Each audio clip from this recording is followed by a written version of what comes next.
So, morning, good evening, whatever this is. I propose, given how warm it's gonna get in here, that we leave the doors I open think it's a great idea.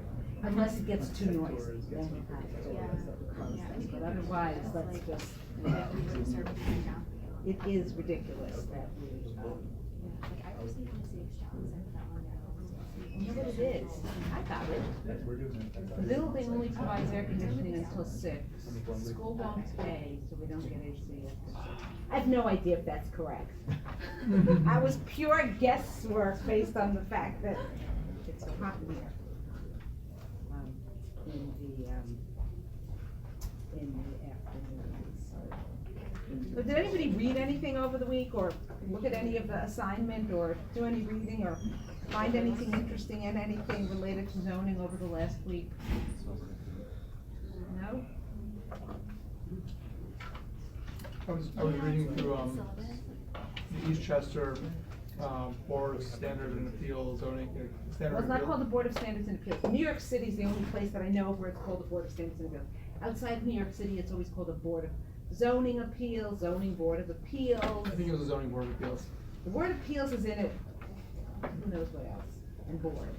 And I was reading about like people requesting all these variances, like there's a rear yard setback or side yard setback, and people want to like exceed it for whatever reason, and you have to like say how much. So like say it's like a 10-yard setback, and they Does want. everyone, since he's talking about variances, does everyone know what variances are? If anyone doesn't, you do? Yeah. Okay, so everyone knows, basically at least. Okay, go ahead. Anyway, say it's like a 10-yard setback, and like they want to have it go out to like only be an 8-foot setback. I want to encroach, but then you say okay, we need it's a 20. They call it a 20% deficiency. And anyways, they were very permissive. Like every single variance was being granted in the minutes, and one of the people on the board was like, one guy who was seemed like very anti-variance was like, Commissioner, like this is, just want to point out that every single variance has been, granted 100% variances. Like it's just another example of that. Like he sounded frustrated from reading the minutes. Yeah. Professor Taylor, could you explain what variances are? Okay, we'll get to it in depth later in the semester, but essentially, a variance is relief from a provision in the zoning resolution. So the zoning resolution, he's talking about rear yards. Or the zoning resolution, a zoning code requires a 20-foot rear yard. Well, for some reason, and that's what I don't want to go into all of the why and how, but essentially, for some reason you think you need to build a building or do something on your property that's gonna have a 18-foot rear yard instead of a 20-foot rear yard, and just for your property, not for anyone else, not for the neighborhood, just for your property. So you apply for a variance. Sort of, it's like a waiver. Think of a variance as a waiver of a certain provision in the zoning ordinance, okay? It's very basic. Any more will take up a lot more. We'll talk about variances in a couple, next week, maybe the week after. And we'll go into much more depth about it. And also explain, which is a very accurate statement, but I'll explain next time when I talk about variances, whenever it is, why that is so. And whether it has to be, I'll explain why it almost has to be so outside of New York City. There's an article, which I think one of the articles for next week is an article, assuming next week is variances, about the facility with which variances are granted in New York City. And last week, or the week before, there actually happened to be an article in one of the real estate blogs, the one that's national, not Real Deal, not Curbed. One of the real estate blogs that talks about the facility with which you can get variances in Philadelphia and how easy it is, and they're attributed it all to corruption, and it does. Which wasn't the problem. That wasn't really the problem in New York, and why that isn't the problem in New York and why it says you can do it, but in the Philadelphia one, but it was just recently. What was it in? I'll tell you where it was, because I know the person who wrote it. So, let's see.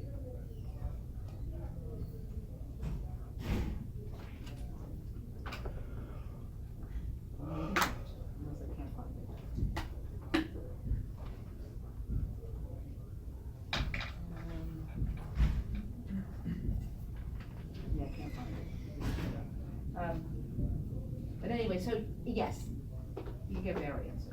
It's very easy to get them, it is. Okay, so today we are going to go, if nothing else, let's go back and we're gonna go talk more about zoning. And continue on basic zoning.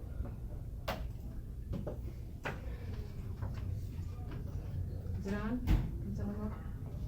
I think so. How about me? Yes, okay, it's hard to see. Okay, so I started talking last week, we talked about, talking about how there's essentially three kinds of uses. Permitted, not permitted, and accessory. In most places, permitted uses are listed in an ordinance, and if you are not listed, then you have to somehow be very creative in working out how your use is in fact within the provisions and within the permitted of the zoning board. Now, I'd say in the majority of cities,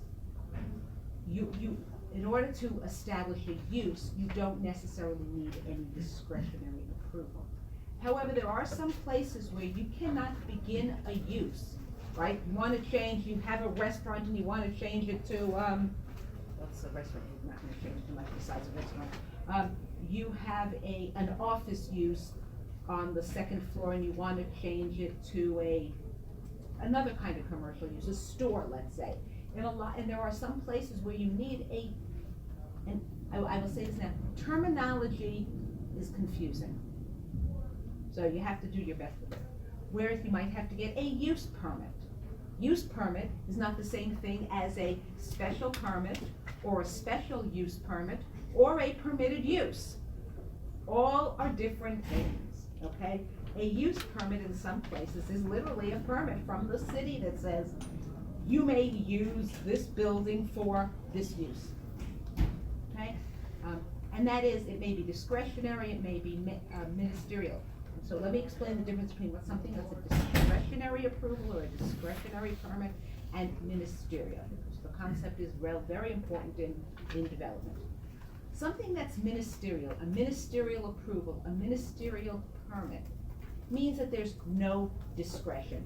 Doesn't mean you automatically get it. There's a set of rules in whatever law you're dealing with. Let's take the building code. There's a set of rules in the building code. If you comply with the rules in the building code, you are entitled to get the permit. Nobody can say, yeah, I know you meet the rules, but we really don't like this. That can't happen. It's not discretionary, right? A ministerial permit is you may have to go through a process to get it. You may have to demonstrate that in fact you meet all the findings, but the findings are all in a sense, you might say, they're not necessarily scientific in that sense, but they're all pretty, do you have 23 feet here? Do you have 27 feet there? Are you not taller? Do you whatever? That's ministerial. A discretionary permit is a permit that allows for the use of discretion. All right? From another way of looking at it, from a very legal way of looking at it, a ministerial permit is a permit that you can go to court and make a city issue. So, you applied for a building permit in New York City, and you meet all the requirements of the building code and the fire code and all the other codes, and the Department of Buildings refuses to issue the building permit. I'm not saying you don't meet anything, just nah, yeah, I know you meet the codes, but nah. They just didn't issue the building permit. You could go to court and the court would order them to issue the building permit. Something that's a discretionary approval, you can't go to court and have the court order an agency to issue it because there's discretion involved. They may or may not issue it, all right? So, just that's some basic rules of the difference between ministerial and discretionary, just to understand. So usually, in those places where you need a use permit, it is probably, most likely, a ministerial permit. Are you a use? Do you actually fit within whatever the definition is, or not? Now, yeah. Ministerial as of right? It's not this, it's, yes, for simplicity purposes, I would say ministerial is very similar to as of right. No discretion, something that's as of right has no discretion. But just because you're entitled to a ministerial permit for something doesn't mean you have an as of right to build. Okay, yeah. Do you need a use permit if it's a permitted use? In those places, there are a few cities where you need a use permit. You actually have to go to the building department or the planning department and get an actual permit. And you may have to have a hearing about it. Okay, there may be some public process. It is a piece of, just like you get a building permit that says you can build a building, it says you can use your building. Now, in New York City, when you get a TCO, what it says, for example, is your building can be used for this use, but it isn't per se related, it's the whole panoply of requirements. A use permit is specifically about the use, so if you're making no change in New York City, and the majority of cities, you don't need a specific use permit. So if you're changing from one use to another, and you're making no changes because the codes don't require any physical changes in the structure or the space, you don't need any other permit. In some places, you would still need to go through whatever process there is to get a use permit. All right, so,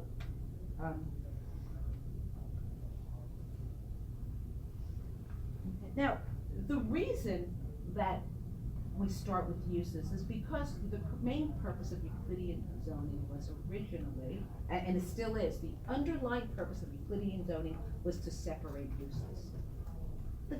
And the separation was really all about protecting the highest and best use, which was, what's the highest and best use in traditional zoning?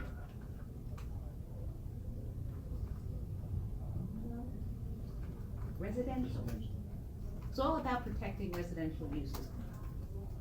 So that residential uses wouldn't be disturbed by horrible, I mean, originally when it started, it was really about, industry. Why is residential? Is there Highest- a reason? Why is residential? Because, more in the sense of, and I say it's the highest and best use, and I don't mean that in the traditional sense when we talk about it's the highest and best use. I just mean residential was sort of like the use that needed to be the most protected. Probably a better way of putting it. You mentioned there's use, special permitted use. We're not, there's three kinds of uses, right? So, we think about uses as permitted, not permitted, and accessory. That's it, every use is either permitted, not permitted, or accessory. There's nothing else. Now, just because I say it's permitted, doesn't mean it's permitted without any review or permitted without anything. It just means the use is listed as a permitted use, all right?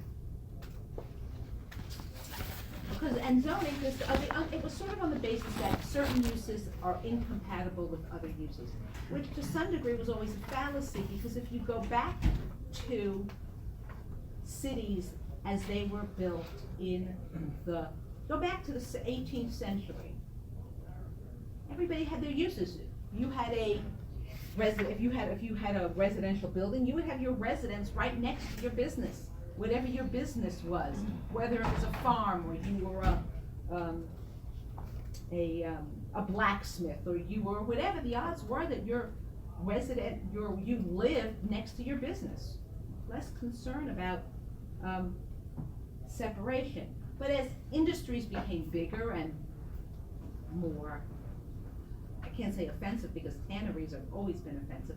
I think just as they became bigger and as there were more people, there began to be this concept that you needed to separate certain uses to protect those uses, and residential uses were the ones deemed most worthy of protection. Okay.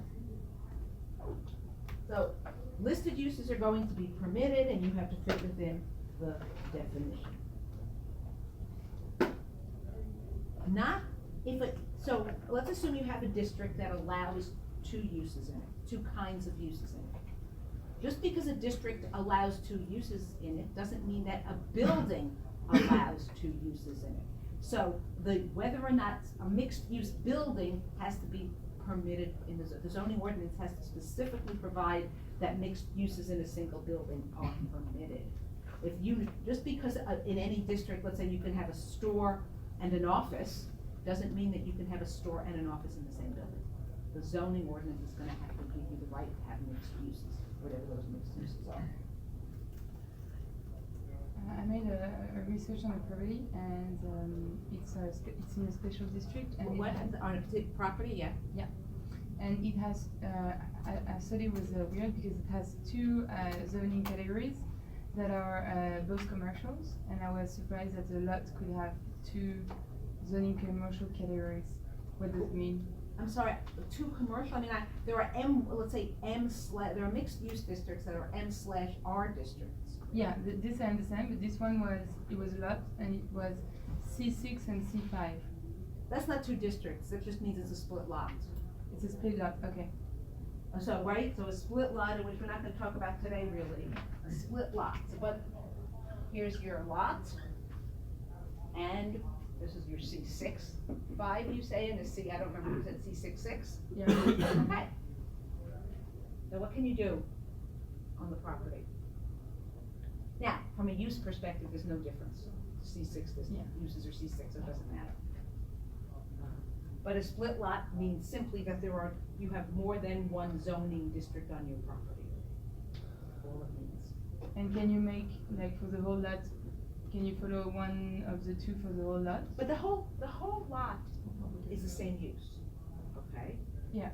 So I can put commercial uses anywhere on my lot. Yeah. C6 and C5 have slightly different bulk requirements. Although I can't remember exactly what they are, but they are. No, I can only put my C6 bulk here, and I can only put my C6/5 there. Assuming there are any bulk requirement differences, and I just don't remember what they are. Okay, so how do you know? Now, a lot of times you'll see in zoning ordinances that it's not as simple as commercial use. Very often zoning ordinances will separate uses not just by a type of use, let's say office, but by sizes, right? Office use of less than 5,000 square feet might be permitted in one district. Office use of more than 5,000 square feet is permitted in another district. And the zoning, if there are size limitations, the zoning ordinance will specify. And so they make it a different use. So a commercial use of in that city, a commercial use of less than 5,000 square feet is a different use than a commercial use of more than 5,000 square feet. In New York City, we have, there are limitations on certain uses of 10,000 square feet. A lot of uses cannot be, certain uses are limited to less than 10,000 square feet.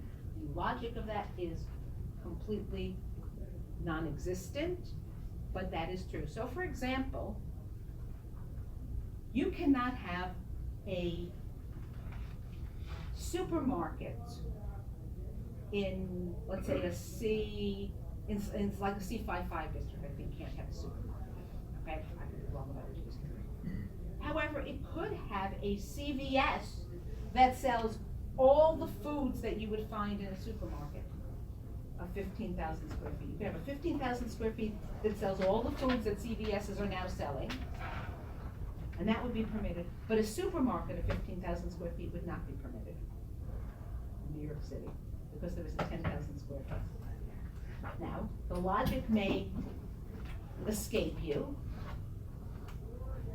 And the reason the logic would escape you is because it is not logical. Why then is there this discrepancy? Who knows when the current New York City zoning ordinance resolution was written? 61. Now, all of you are too young. I'm too young. But in 1961, your drugstores, there weren't chain drugstores. There was one Duane Reade,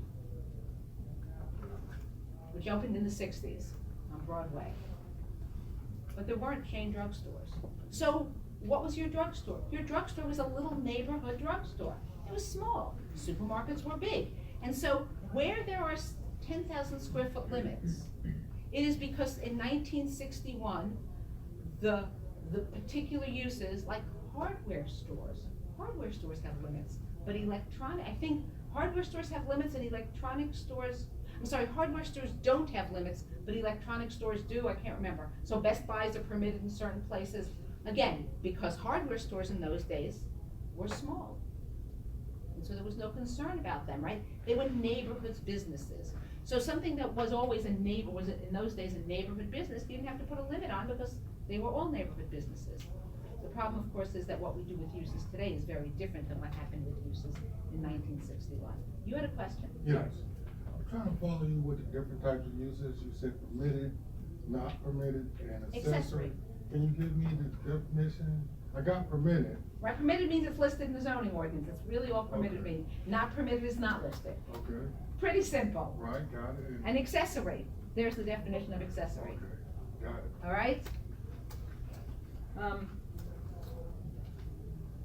But in figuring out whether a use is permitted, so zoning a zoning ordinance permits restaurants. That's all it says, restaurants are permitted in commercial A districts, whatever, right, creating something. What are restaurants? Is a McDonald's a restaurant? Is a place that has dance floor a restaurant? How do you know what's a restaurant? I'm sorry? Has a kitchen exhaust? McDonald's has a kitchen exhaust, a place with a dance floor has a kitchen exhaust. Yeah, they do the same thing. I'm sorry? Primary function. Well, the primary function of all three of those is to feed people. Are they all restaurants? You don't know? Well, we don't know. Well, how would you find out? Hire a lawyer? How would the lawyer find out? I'm serious, how would the lawyer find out?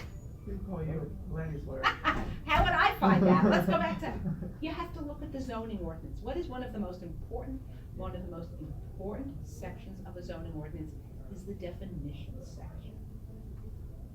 Right? So is a restaurant a restaurant? Well, you have to go into the definition section. Right? New York City doesn't use the term actually restaurants. It uses food, eating and drinking places. That's what New York City uses. And it separates them by size and by whether they have music and whether they have dancing or entertainment. So if they're less than a certain size, they're in one use group. If they're more than a certain size without any kind of music, they're in another use group. If they're more than a certain size but do have music, but not dancing, they're in. So you have to look, well, there was no definition of actually food service restaurant, of eating and drinking establishment in the zoning resolution. But the only way to know what a use is to look at the definition section. Now, sometimes that doesn't help. New York City doesn't, but an eating and drinking establishment means that McDonald's is treated the same as a sit-down restaurant. That is clearly not the case everywhere. Lots of places have separate definitions of fast food restaurants. And the reason they have definitions in most places where they do distinguish between a sit-down restaurant and a fast food restaurant is usually because of a concern over the land use impact. A fast food restaurant is usually a much shorter stay. That is a much shorter stay. Because it's a much shorter stay, you're gonna have more people coming and going, which means you're probably gonna have more traffic than you would from a sit-down restaurant where people stay longer. Where could you actually find these definitions? Because I'm actually going through this right now with an office showroom use on a second floor In New York City? in New York City. Okay, New York City, section 1210 of the zoning resolution is a section that has definitions. Lots of things are not defined. Like Yeah, 'cause showroom is we're not like at the defined. late Office is stages, not defined, and they're it's not like- defined. They're from out of the country, so they're like, we wanna know specifically if the zoning for a showroom slash office falls under office. Office showroom means you can use it for either. Yeah. Simple as that. If it's got both uses listed in your CFO, which means you were probably in the garment center. No, because there were a lot of, Yeah, Parks have, showrooms is not listed. the office and showrooms, oh, The CO says office on each floor, from floors 2 to okay, well, if you 5. go to the zoning resolution, use group 6B says offices, that's it. That means all offices, so if you can define yourself as an office, like a software company will define itself as an office. And it's a Exactly. Department of Buildings accepts it, so that's it. Sometimes, not everything has a definition. Now, when something doesn't have a definition, you know, the building department, or who, you know, which is always the department that issues permits, will use common sense. Sometimes they don't know the answer, so they don't issue you a permit, and the property owner challenges, or they do issue you a permit, and the neighbors challenge.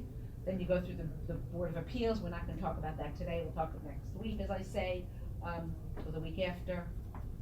But now, someone's making an interpretation. Where do they look? They go to the dictionary. But sometimes you can't tell. So, let's take an accessory use, right? An accessory use is a use that is not listed as a primary use of a property, but would be permitted even though it's not listed. In some places, there are specific things called primary uses. Some places, accessory uses are specifically listed. New York City just lists accessory use. And then it has an example of accessory use, but that doesn't mean it's limited to those, because it's got a, such as. Incidental to the primary use, that means it's less.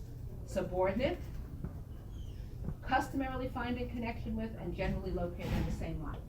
But that's a definitional problem. I'm gonna tell you about a case. So, somebody wanted to put a pigeon coop, open a pigeon coop on their property, not in New York City, in the suburb.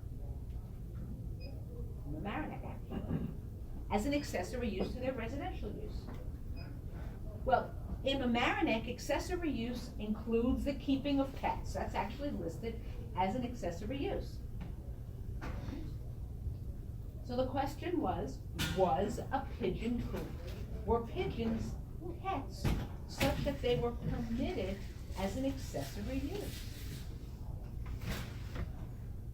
How do you, you know, this is not an answer that you can sort of say, because obviously it doesn't list every single possible animal.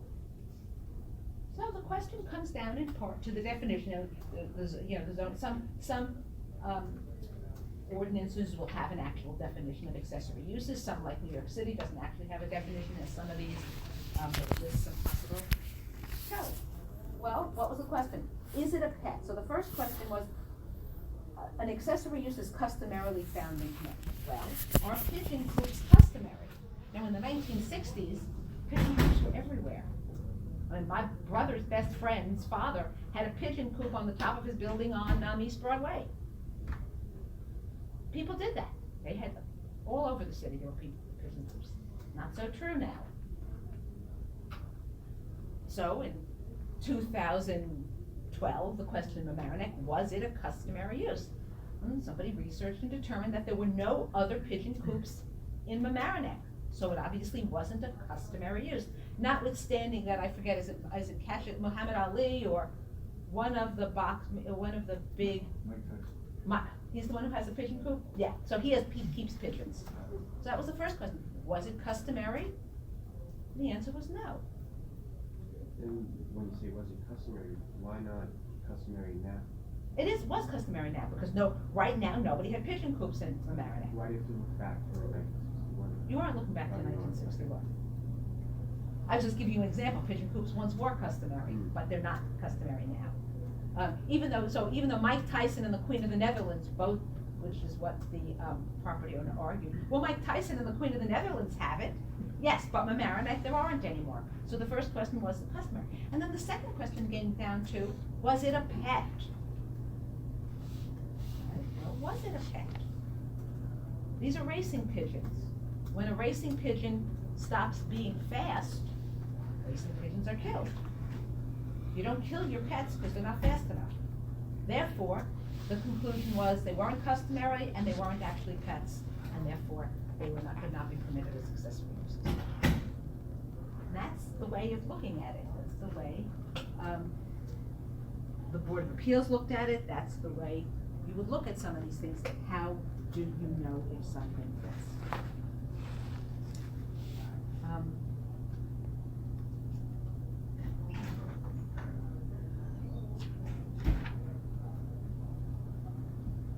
Just have to be very creative sometimes to fit your use in.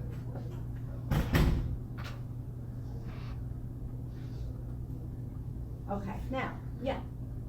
When a case like that comes up, do you, I guess, would the applicant file the accessory use and it need to get rejected and then they go to the courts of appeal, or would they just send in the No, application? and generally to go to a Board of Appeal is an appellate body, right, Board of Appeals. You can't appeal something that hasn't been rejected, so it would have to be denied by your building department.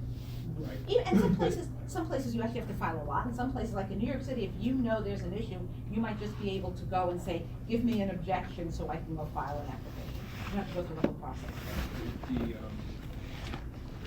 I guess if it was, that definition was subject to interpretation, at what point, like who rendered that initially? Initially, when you apply for a permit, right, you're filing with your Department of Buildings, your building department. Every place, it's the building department that kind of issues the permits. Now, in some places where you might need a use permit, you might have to go to a planning body, the planning, if there's a planning, commissioner or something to review it. But either a planning entity or a building department is going to be the one that makes that initial determination. And if you don't agree with that interpretation, Then you can appeal it. Either you appeal it to the Board of Appeals, which can appeal everywhere, every place can hear appeals from any determination, administrative determination, or you appeal it to the court, depending on whether you have to go through the appeal, the administrative agency appeal process, or you can go straight to the court, but you can appeal it. Okay, so, now special exception, also called special use, also called conditional use. They're all the same thing. Now remember I said if a use is listed, it means it's permitted, but it may not be permitted without other review. From a legal perspective, it is a permitted use. That means, as a legal concept, when the ordinance was written, it was determined that that use is appropriate for that district. A conditional use or a special use means that, notwithstanding that it is a permitted use, someone has to review it to determine that, okay, it's permitted in a residential district, but maybe it's not permitted everywhere in a residential district. Maybe it's only permitted in certain places on a residential district. Or maybe it's permitted only in certain places in a commercial district. So it's permitted use in the district, but it may only be permitted in a particular location by obtaining a conditional use permit, a special use permit, a special exception. What is WeWork's use? WeWork, as a work, is an office use. That's it. That's it. Very simple. It's not an issue. That's what they're doing. They're doing them differently than conventional offices, but they're offices. That's what they're doing. Now, we live, and all of this other kind of co-living is a whole different thing. So we'll get to it shortly. The co-living situation and what that all is. But, so, a special I'm sorry, for example, in a residential district or commercial district, could I open a hotel? and in New York City, you mean? Anywhere, it's just that hotels are not mentioned. Hotels are generally mentioned in most zoning codes. I can't imagine a zoning ordinance that doesn't have something like, and not just hotels, hotels, bed and breakfast. Some places, you'll have bed and breakfast listed, and you might have boarding houses listed, you might have motels listed. They're all different kinds of hotels, and they could all be different districts. Hotel could be in a downtown office district, and motels might be allowed in a more rural district, and boarding houses may be allowed somewhere else or everywhere. It's hard to know. But, so let's go back to special use. So, the concept is that the specific location has to be okay, as determined by some body, not somebody as a person, but some space body, by some administrative agency. Special use permits, conditional use permits are generally issued by either the Board of Appeals, the Planning Board, or the legislative the legislature. How do you know who issues a special use permit? So you know, and I'll talk more about what this is in a minute, but you know that you need a special permit for an arena. How do you know where to go? Would it say in the ordinance? Yes, simple as that, you look at the ordinance. It's the only way you know, because the ordinance is gonna tell you whether you can do it. So, I used arenas in New York City. Arenas are as of right uses if they're less than 2,500 seats in certain districts. They're just permitted uses, I mean, not in every district, but certain commercial districts. If they're more than 2,500 square feet, they're not as of right uses. They are uses that require a special exception, or in New York City parlance, a special use permit. Now, why? Because big arenas raise certain issues. Is there parking? Is there roads? Or is there access? Right, those, you know, if you think about it, those are the big concerns that you would have with an arena. Now, an arena may be an appropriate use in any, you know, high density, big commercial district, but not every place in a commercial district is appropriate for an arena. And that's where the special use permit comes in. So in order to get a special use permit, you have to satisfy the findings, the standards that are written in the zoning. So it's a permission for a particular use, which while permitted, has to meet satisfy certain written requirements, okay? Let's assume you decide, oh, I want to put a hotel, on my property, and the zoning resolution says nothing about hotels. Doesn't deal with it at all. Can I go for a special permit for a hotel?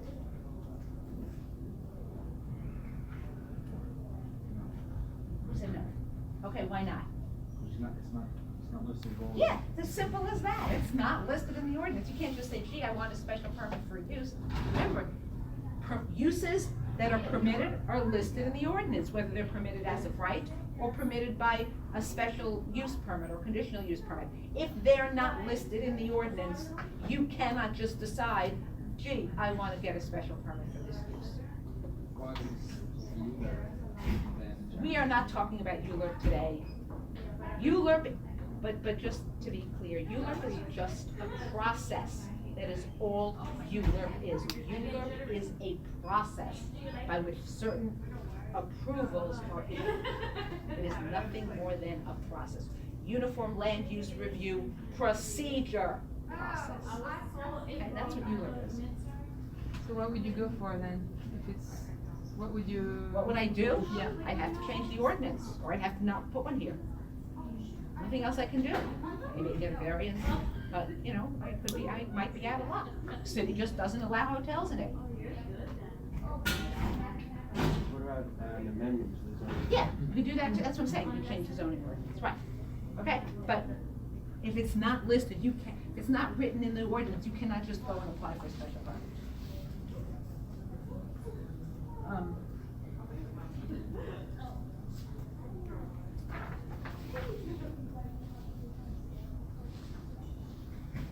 Now, special use permits, so an ordinance is going to list what the standards are, right? In order to get a special use permit for this particular use, you need to prove that, taking a read, I can't remember all the findings, that there is adequate parking within, there's adequate parking in the area, that there is sufficient public, New York City, so sufficient public transportation access. I think there are 4 findings. I forget what the third one is.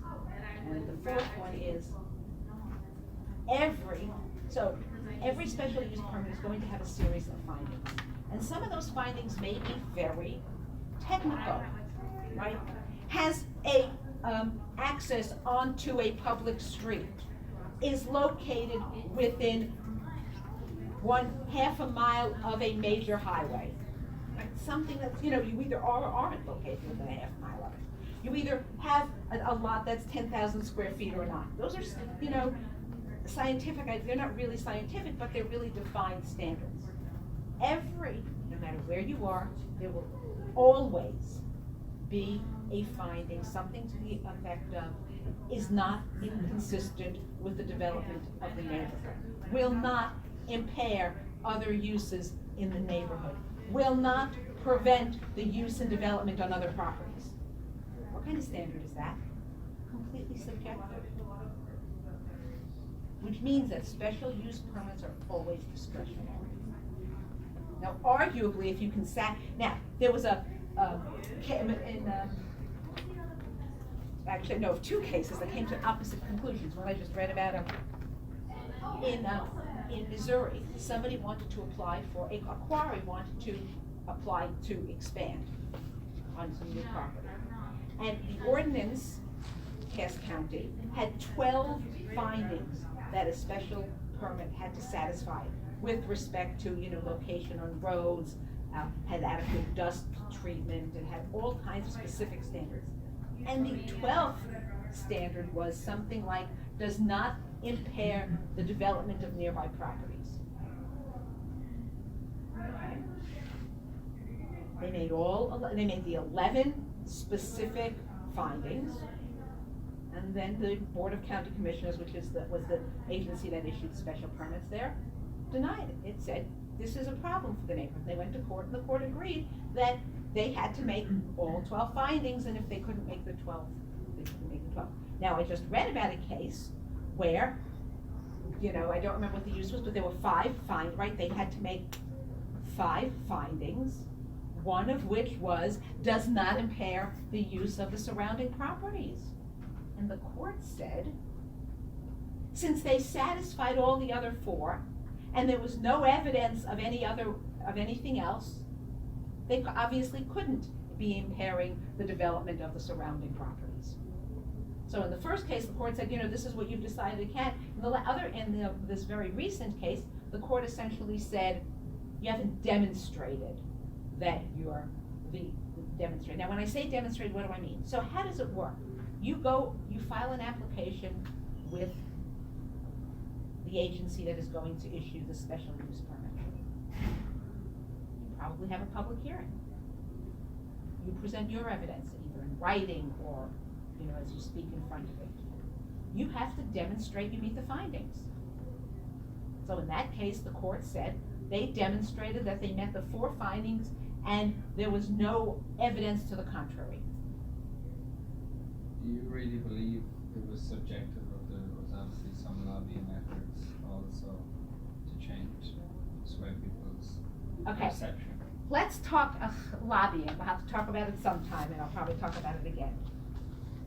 What is lobbying in the classic sense? It means you're trying to get some extra sway, some extra oomph into your application. Right? Now, classic lobbying has nothing to do with payment.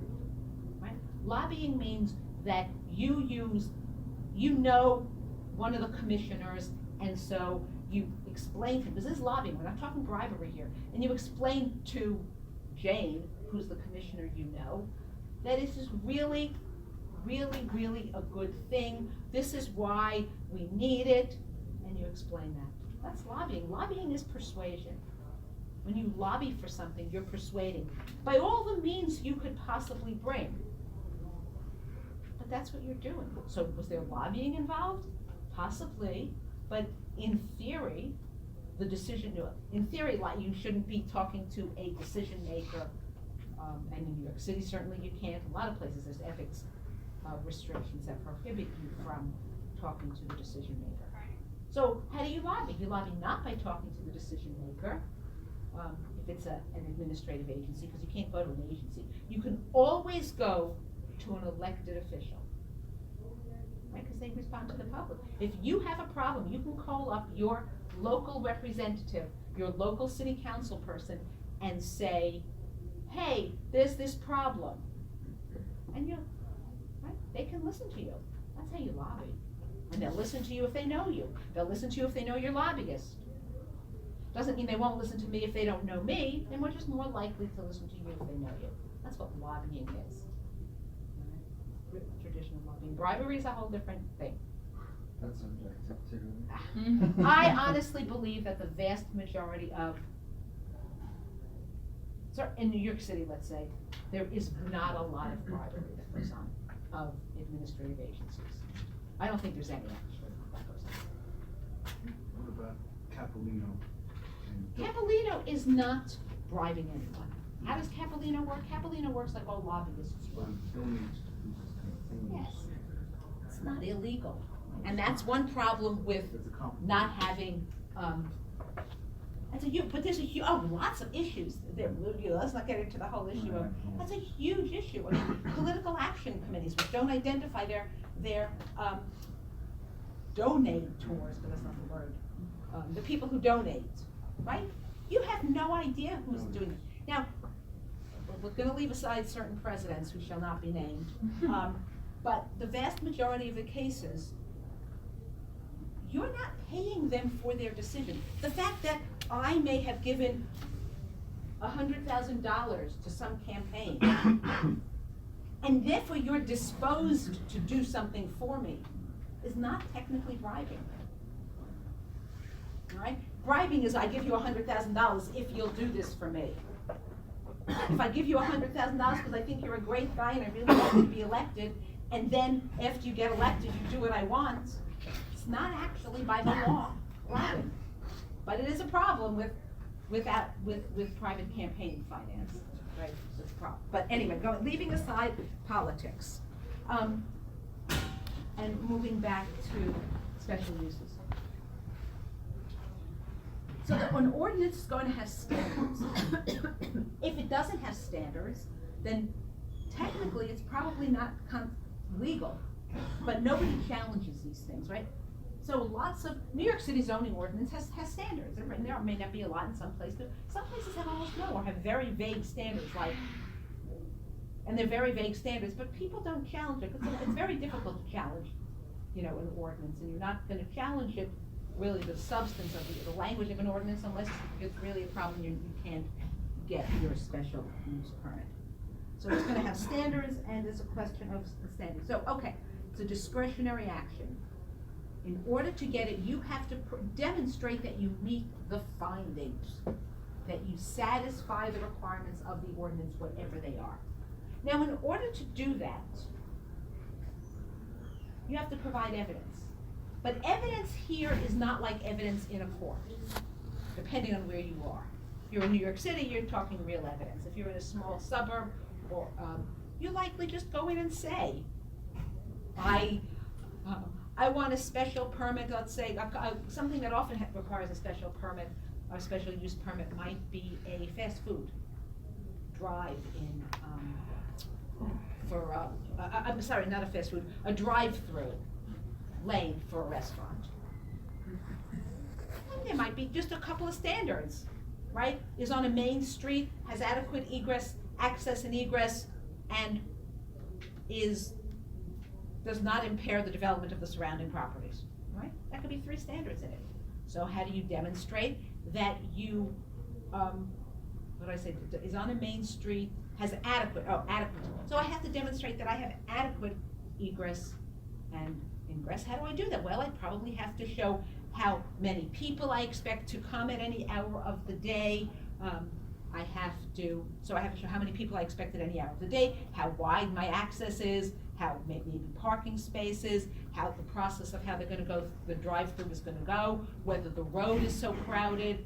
You'll have to show. Whether you have to actually have traffic studies or not is gonna depend on where you are. Now, okay, I'm a neighbor, and I don't want a drive-through on this particular restaurant. As I said, I think every place has a public hearing, so I go to the public hearing and I say, hey, this drive-through is a terrible idea.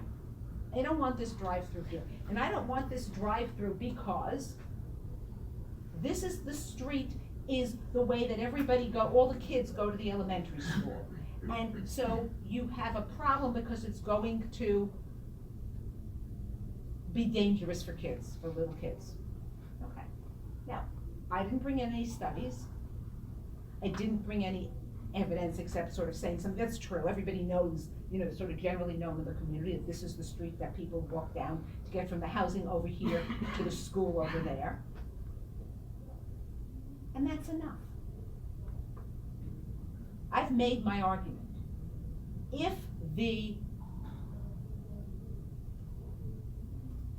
applicant doesn't demonstrate that, probably without real numbers, why I'm wrong. We did a study and discovered that only 7 children walk in front of this school at the busiest, in front of this, on this street at the busiest time of day. And therefore, it really won't be a problem. Another thing that could happen is they could say, that's one possibility. If they don't say that, then the board would be valid for the board to deny the special use permit. Right, you don't need to have findings. Now, suppose instead I get all my neighbors and we all come to the hearing and we say, we hate fast food restaurants and we don't think they should be given a drive-through. It's gonna make more people use it. Would it be valid?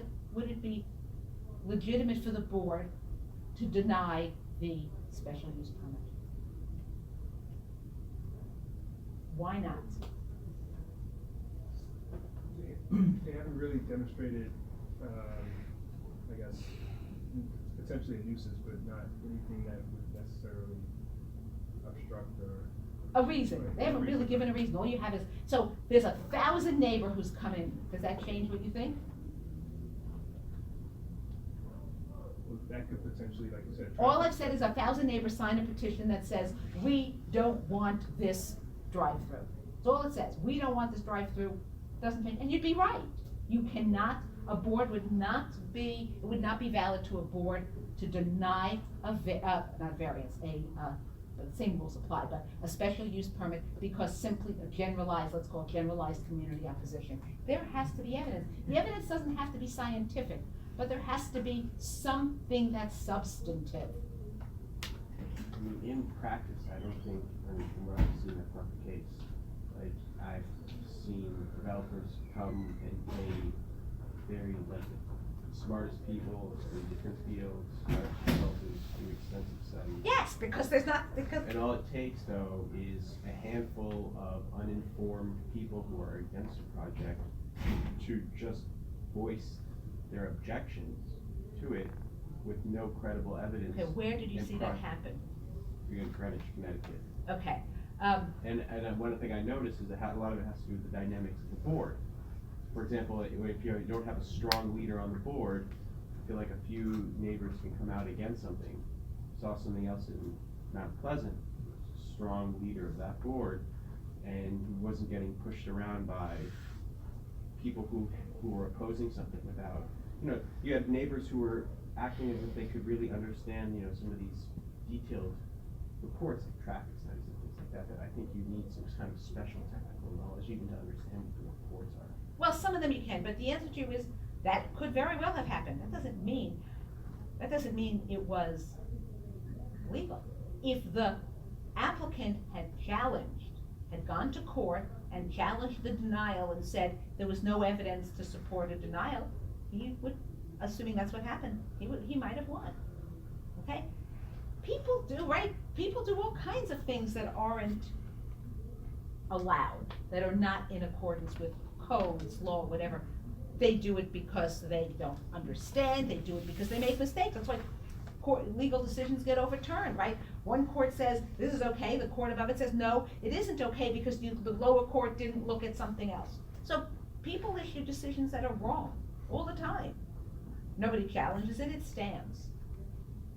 So yes, do I think it happened? Yeah, because of public, sure, people don't, look, who's on a board, who are the members of a board of appeals? People who live in the community, particularly in smaller communities. In Greenwich, Connecticut, everybody knows them. It's the guy who at your church, it's a person from your synagogue, it's a person from your, who you go to the country club with. We all want to be liked. Well, not all of us, most of us want to be liked. And so, you have to be able to stand up to it. Sometimes it happens, sometimes. Professor, I have a question. So for all the special permits like this, right? In New York, they must actually go through the hearing. Yeah, or every place you're gonna have a public hearing, right? Okay. It doesn't matter what kind of special permit you are. No, the process is a permit, is a hearing, you're always gonna have. a So permit. how long would that take to actually? When we talk New York, we'll talk more about that, it's too complicated now, and it isn't that simple. Do you know beforehand what the requirements are gonna be, do you have to meet? It's in your code is gonna tell you what the standards are. Okay, so it's just within the code, it's not. Right, so the code it says that, let's go back to this fast food, I'll change it, that in order to have a drive-through lane, you cannot increase, there can be no significant increase in congestion, or maybe it says the road must be adequate to support any demand from the drive-through. Ingress and egress must be adequate, they must be of sufficient width, or maybe has specific width, not less than 20 feet wide. It might have one, it might say sufficient, it might have a specific dimension. Maybe it says there must be adequate screening between the drive-through lane and any nearby uses, and must not impair. So now I know those are what the board has to find. So I have to demonstrate as the applicant that I meet those findings. And I know you mentioned Kansas City, you said there were 12, It was Missouri, wasn't it? I'm sorry. Yeah, it was a suburb. Right, so we had all 12 findings were listed in the ordinance. And those were very specific, except for the big last one. But the other 11 were very specific. But they're gonna be in the ordinance. Okay, so let's go back to this fast food. And the fast food is applying for a drive-through, and some neighbors say, yes, but this is the road that the children use. And you do a study, and you discover that, yes, between 8 and 9 in the morning, or 7 and 8 in the morning, there are 50 children that walk by this road, and that there's no other children until 2:30, and then from 2:30 to 3:30, there are 50 or 75 children that walk in front of it. All right. So, a couple things can happen. The board could issue it saying, it's only a little bit, doesn't count, we don't care. More likely, the board can impose a condition on the application. So, what would be the condition? So a condition might be that you can only have a drive-through lane the drive-through lane can only operate before 8 o'clock in the morning and after 4 p.m. And that's it. That would be a condition. The purpose of a condition, there's only one purpose for which a board can impose condition, and that is to mitigate the impacts of the proposed use. You can't impose a condition for any other reason, and if it's not gonna mitigate the impacts, it's not a legitimate condition. So if the condition was, okay, we're only gonna let you have a drive-through if you start serving healthy food. Leave aside that even McDonald's wouldn't be able to do that, but let's assume it wasn't a chain store, it was just some local restaurant. You couldn't impose a condition that said that you have to serve healthy food, because that has nothing to do with the land use impact. It isn't gonna mitigate the impacts on the community. Common mitigation techniques are landscaping. So maybe they imposed a requirement that they put bushes, that when they plant the bushes, they're not less than 4 feet high, or they plant a certain kind of tree, or they do whatever else. That's a valid condition to mitigate the impact on the surrounding neighborhoods, right? But the only purpose of a condition is to mitigate impacts. Now, there's at least a couple of cases that say, if you deny a special use permit, that you could have granted with a condition, but just denied it, it was an invalid denial. In other words, if the impact was, like what I just said, let's take the example I just said, and they could have granted a special permit for after 4 p.m. to before 8 a.m., and imposed that condition on it, and they just denied it, that might not be valid. Now, there's only a couple, I have a couple cases, there are a couple cases that have determined that it's an unusual situation, but it could be that that the board should have imposed a condition. Actually, there was one case which was involved, Trump properties upstate, so, or outside of the city.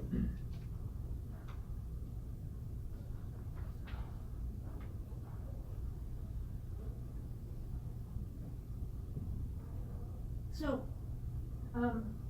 any questions about the concept or how you get a special use permit? Now, in some places, you can't, there are at least a couple places where you can't have any, I said before there were things like use permits that you might not get. There are some places where nothing, you can't build any use, can't put in any use without getting a special use permit.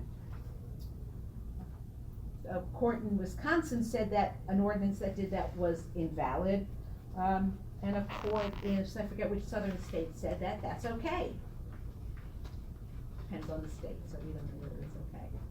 Whether it could have no as of right uses, just uses, not with respect to anything else. Now, even though they're called special use permits or conditional use permits, they can also be issued for non-use related activities, right, for bulk waivers or something else, but they're generally issued. Oh, it was North Carolina where it was permitted to have, only use, where it was, the court said it's okay if all uses require a special use permit. New Jersey said that having only conditional uses is invalid because the principle of everybody, right, you have to have uniformity of use, and if you're only permitting a use by a special use permit, then you don't have uniformity because you don't know what uses you're gonna be able to have there, and you won't get the same uses. So it depends. Does rulings and special exceptions make precedents for other? Absolutely. Any decision by an administrative agency is going to be precedential. But Only in the state of? everything is only, courts are only, these are all done in state courts or state. So if New York City Planning Commission, let's take the BSA, if the Board of Standards and Appeals granted because sometime in New York City, the Board of Standards and Appeals grants certain special permits. If they granted a special permit for a particular use, they can grant special permits for certain for example, waiving parking in certain situations. They granted a special permit to waive parking requirements in this particular situation. And now you apply for the same thing. They have to, basically your application has to be significantly different for them to deny it. Now, just because I granted it to Jane doesn't mean I have to grant it to Paula if there's a difference between the two.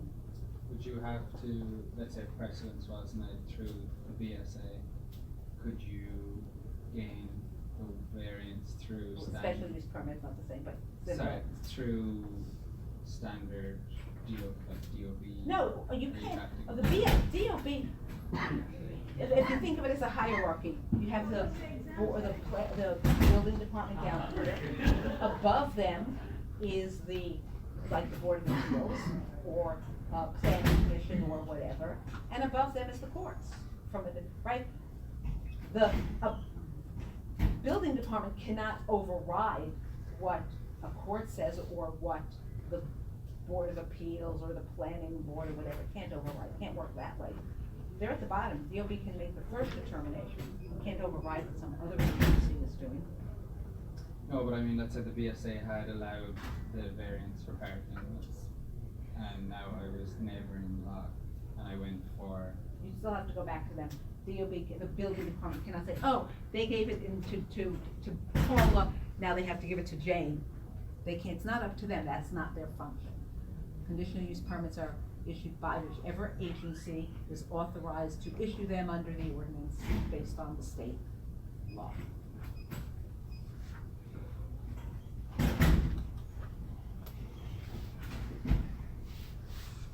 Oh, now, one of the most interesting things with respect to special permits has to do with hours.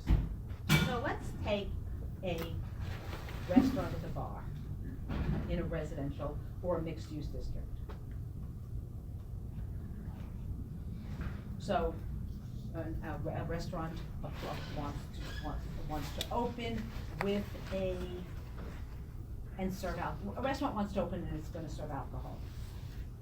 And, the neighbors are concerned about noise, and maybe they're concerned about people hanging out in front of the restaurant, and there's a lot of residents. So the Board of Appeals, who has the power to issue the special permit, decides to issue the special permit, but limit the hours to midnight on weekdays and 2 AM on weekends. As a condition, it conditions the approval on that, on the hours. Is that, what do you think, is that a valid, condition? Because, Why not? why, well, but why? Because it's mitigating the risk. The impact, right. You would think it was. There are courts that have said that limiting the hours has nothing to do with, is not a valid condition. The logic is another thing. There's another one, not in New York, but in other states, there are courts that have said that. The logic escapes me, but then, but in New York, you could limit the hours as a condition. Because that's a reasonable way of dealing with the impact of a particular use on the surrounding community. So you would think you should be able to do it. Okay. Questions? All right, so now we've kind of just established all the different kinds of uses, how you establish them, how you get them, what they are. Let's now go back to, before I say that, special permits to some degree allow for flexibility, right, in a zoning ordinance. Why? Because if you didn't have this concept of special use permits, then zoning would probably ban all these uses, because if there was a real concern about, okay, well, we think they really belong in a hotel really belongs in a commercial district, but we're concerned something. Or a religious institution really belongs in a residential district, but maybe we are concerned about, in this day and age, about size and impact. So they really do add flexibility, but they have been there from the, the whole concept of special use permit has been around since zoning ordinances were first written. Okay. Now, so we have this all. So, original zoning ordinance, when the zone, in 1920s and 30s and 40s, when zoning ordinances were first adopted, and the Union v. Ambler Realty case was based on something called cumulative zoning. So originally, most zoning was cumulative zoning, right? Cumulative zoning is the concept that, think of it as think of a triangle.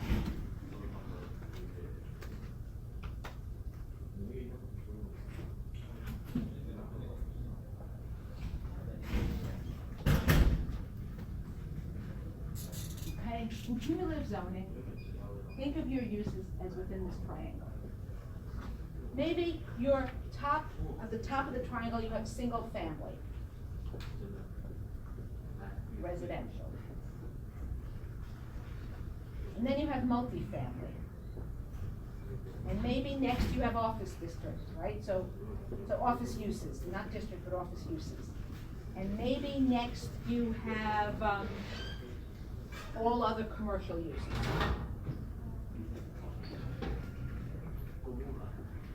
And last you have industrial. Okay?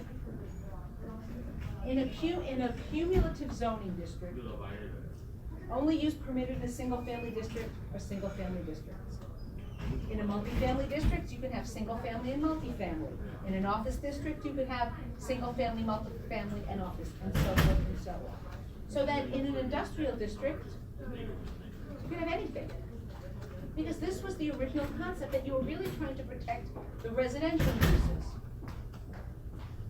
And so they weren't allowed, so they would be more pristine, but that the rest of the uses there was less concern at. That's why in the case where, opposite the Coke plant, where she owned the property and she lived opposite a Coke plant, that was a permitted use. They were both permitted because it was industrial district, or it was an unspecified district, or it was a general district, whatever it was called. Zoning ordinances, all zoning ordinances were originally, they just were, because this is what people were caring about. Sometime during, I would say, the 1950s or 1960s, zoning ordinances started to become non-cumulative. Non-cumulative means every use in its own place. In an office district, the only use you could have would be office uses. In an industrial district, the only use you could have would be industrial uses. Now, this grew up in the 1950s and 60s. And in particular, the 1960s saw a lot of changes in zoning. So, if you go back to the pre-1960s, most cities, you could have all these mixed-use districts. Think about New York City in the 1950s or 60s. New York City had residential, the pre-61 zoning had residential districts, it had some kind of retail, commercial districts, and it had industrial districts. Well, it didn't have industrial, it had like unrestricted districts. You could have residential uses everywhere. There was no limit. I mean, you couldn't have other uses in all the residential districts, but you pretty much could have residential uses anywhere. We weren't segregating them. And in the 60s, among other things, we started to have much more segregation of all kinds. And I don't mean de facto, I mean, the law established much more segregation for all kinds of reasons. I mean, there really were a lot of reasons. But one of the things that happens when you start segregating uses, what do you do? What do you do with respect to districts? And you have a lot of grandfather cases? Yes, but what else do you do in terms of future? A lot of commutes. Yeah, well, we had roads in the 60s now. Changing the landscape. You're changing the landscape, yes, what else? So you redraw the zoning. Well, you're not redrawing, I don't do anything. What I'm doing is I'm limiting the amount of land for each use in a much more restrictive way. And from a housing perspective, the issue of affordable housing came with the restriction of uses. Because in 1940s, if I wanted cheap land to put my house on, I'd put it down there. I could get affordable housing. Yeah, I might be next to an industrial building, but I could have a house there. I could build an apartment building. When I only have residential use in my residential district, there's a lot less land for it. And at the same time, Moses did slum clearing.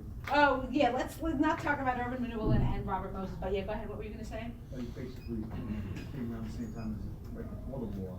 Then it was 61.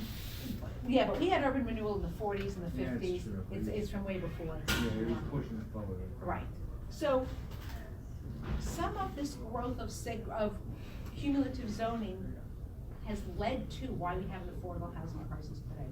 Because there is, in fact, less land available for each use. Now, in New York City, the fact that in manufacturing districts, you don't have residential use has worked some different way. It has effectively subsidized manufacturing uses. Why? Because residential use, which are the most, valuable uses today, can't compete. So industrial uses are getting a certain economic benefit up until the recent growth of hotels and other things in industrial districts. But for many years, the fact that you didn't have residential use in industrial districts meant that you were effectively subsidizing industrial land at the expense of affordable housing. But it isn't just New York City. I don't mean to imply it's just New York City. This is a nationwide problem, and that's one of the reasons that we have it. Don't you still have the remedy to build up? Maybe yes, maybe no. You don't always have the remedy to build up, and there's a limit to how high you can go, and you have all kinds of other issues. But if you have less land to put uses, the cost of land in those areas where it's permitted is going to increase.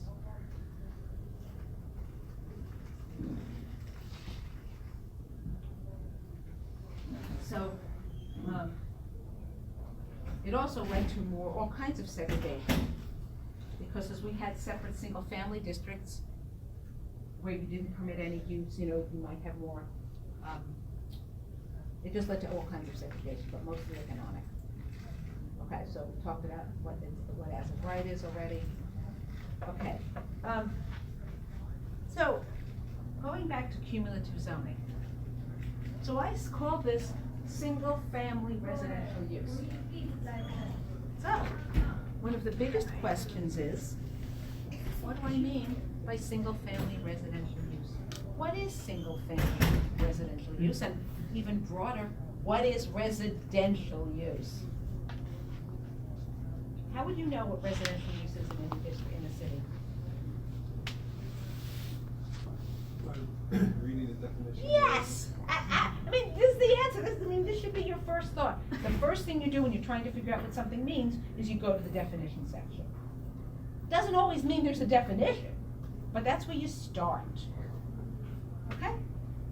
So residential use in actually New York City zoning ordinance takes you to the multiple dwelling law. Okay, but family is the whole idea of family and residential. It's really become a major issue today. So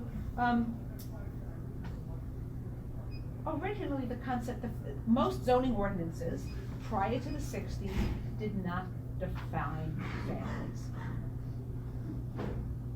So you might have something that was single family uses, but nobody defined what a family was. So if you looked like a family and acted like a family, that was good enough. Who cared?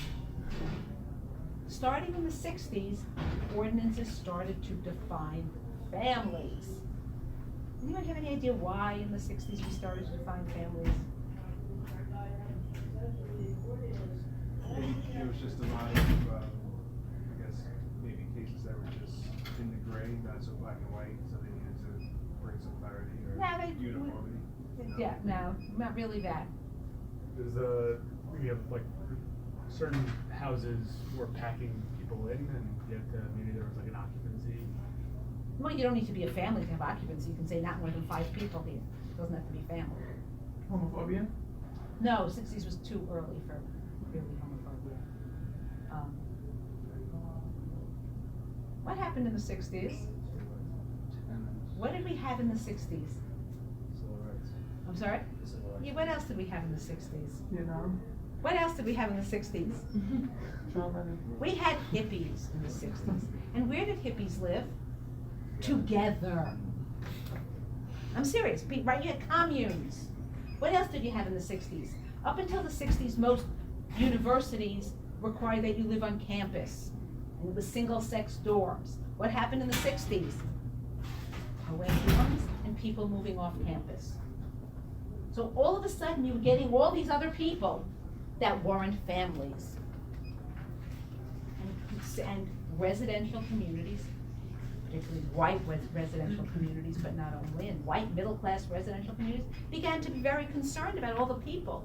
And I don't mean this was not a racial, for the most part, this was a protection. They were trying to protect themselves against the evils of drugs and the evils of communes and the evils of whatever else was going on over there.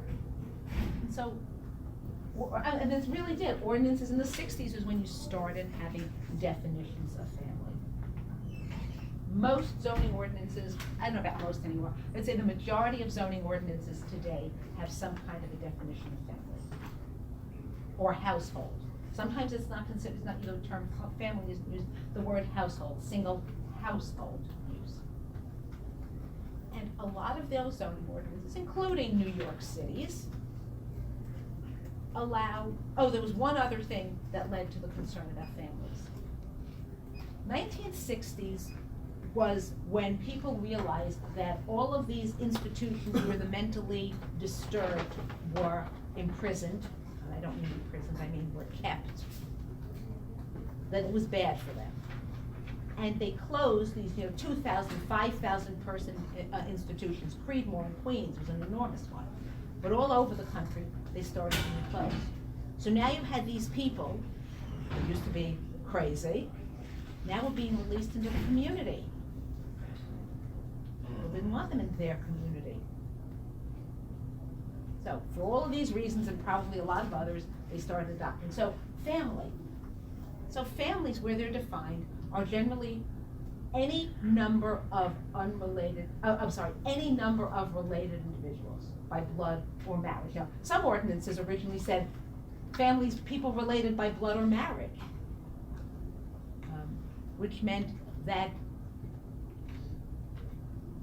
it didn't have adoption. Some originally didn't include adoption, didn't provide for it because they were fairly narrow. But if you're related by, a family is any number of people but related by blood, marriage, adoption, anything like that. And in many cases, a limit on the number of unrelated people living together. Usually, New York City, it's not more than 3. It's in the zoning ordinance, it's in the housing, it's in the multiple dwelling law, it's in the housing maintenance code, there might be it, that's where it's in. Not more than 3 individuals living together. So, if you and 3 of your friends decide to rent an apartment in New York City, you are doing so illegally. You are. Are you doing it? Sure. But are you doing it illegal? Absolutely. Does the city enforce this? No. In general, it doesn't. I mean, assuming it's, it's a perfectly, the apartment is really a perfectly adequate apartment for 4 people, the city isn't enforcing these rules. But many cities have these restrictions, including New York City. What about Airbnb? We'll get there in a minute. We'll get to Airbnbs and we'll start with families and moving our way to the next use. Okay, so families, single family, and that's what's permitted there. And that's it. And a limited number of families. Now, I talked about when some of these institutions were closed and you had these thousands of people being released into the community. The zoning ordinances that had this kind of definition of family wouldn't let them live there. So actually, a lot of states, the majority of states actually adopted laws that overrode zoning to provide for something, to provide that group homes were permitted in residential districts, single-family residential districts, if the group home was conceived of, operated as a family. So how a lot of these original group homes where you'd have like 2 counselors or 2 people that in a sense acted the role of parents, and then maybe you'd have 6 or 8 individuals living there. They controlled it, they knew what was going on, they ate together, all of these things were done as a family. And in fact, New York State case law, notwithstanding that New York City doesn't recognize it yet, there is case law in New York State that says, Court of Appeals has made the determination that if it looks like a family, then it's allowed. You have a question? And that was by special use or by accessory use? What? It was just an as-of-right use. Just as-of-right. In other words, the state law said, the state law, which overrode zoning, said that, it said something to the effect that group homes must be permitted in single-family district or something. So cities could still set some parameters to it, but the concept that you had was that it was, if it looked and felt and acted like a single-family home. And does the city have to adopt that into the ordinance? If the state overrides in the city, then the city can't write a law that prevents it.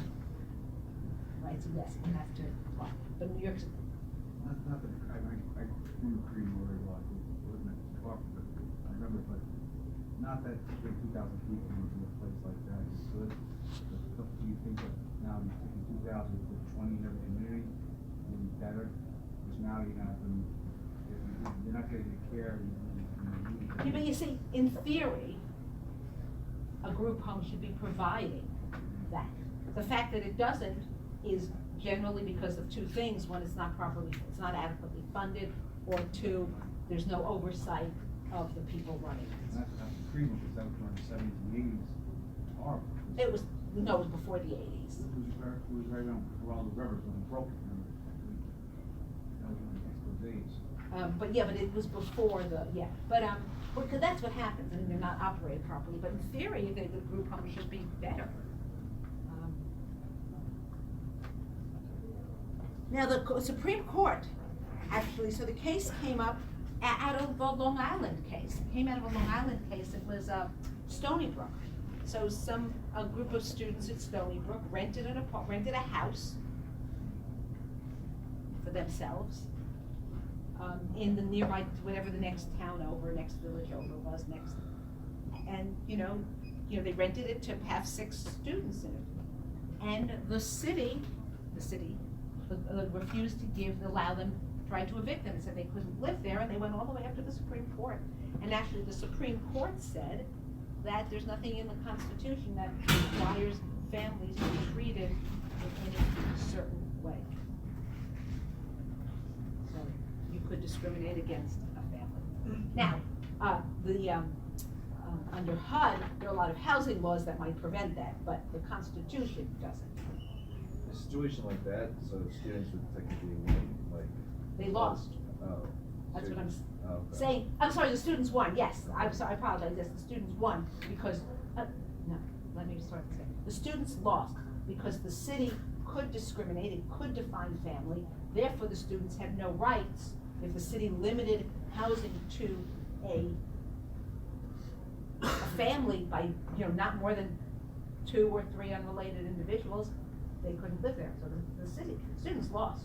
But in a situation like that, winner or loser, there's a lot of litigation fees, you're pushing law forward in the country, but, The simple answer is Is a there little more, payout? it's a little more, most of this kind of litigation is brought by one of these not-for-profits group, on either side, the left or the right or the middle, right, whatever it is, all kinds of organizations that will bring that kind of litigation to challenge a law. So you're not paying for it in the first place. And then the second thing is if you're challenging a law on an unconstitutionality basis, and you win, you get legal fees. If you lose, you don't, but if you win, you get legal fees. Okay, so now in a lot of states, the states now don't allow that. The court says, a quiet place where yards are wide, people few, and motor vehicles restricted are legitimate guidelines in a land use project addressed to family needs. Okay? So, we can have restrictions. Okay, now, next, we move aside, so we all understand what or what not families are. So, there's lots of illegal. People live illegally in these kind of scenarios all over. You wouldn't want to advertise. I had a client who wanted to build a building, and he was going to build a condominium, and he was going to have each unit 4 bedrooms, and he was going to advertise it as, buy a unit and rent out the rooms. And I basically told him, it's one thing, it happens, people do it all over. You can't advertise that. If you advertise it, that's illegal. Why? If the same group of family rents the 3 rooms? Because he was gonna rent, there was no limit on who you could rent it to. It wasn't like I own an apartment, I rent out my apartment, like I buy it. Right, if I buy a condo, I can rent it to you, and you live there if you had, if you're legally with a spouse or a significant other, and if you had kids, right, you could live there, have a 4-bedroom apartment. But that's very different then it's not any different, then there's nothing special about it. That's every apartment you do that with. No, the goal here, they were gonna advertise it as, I own this, I can rent out my bedrooms individually.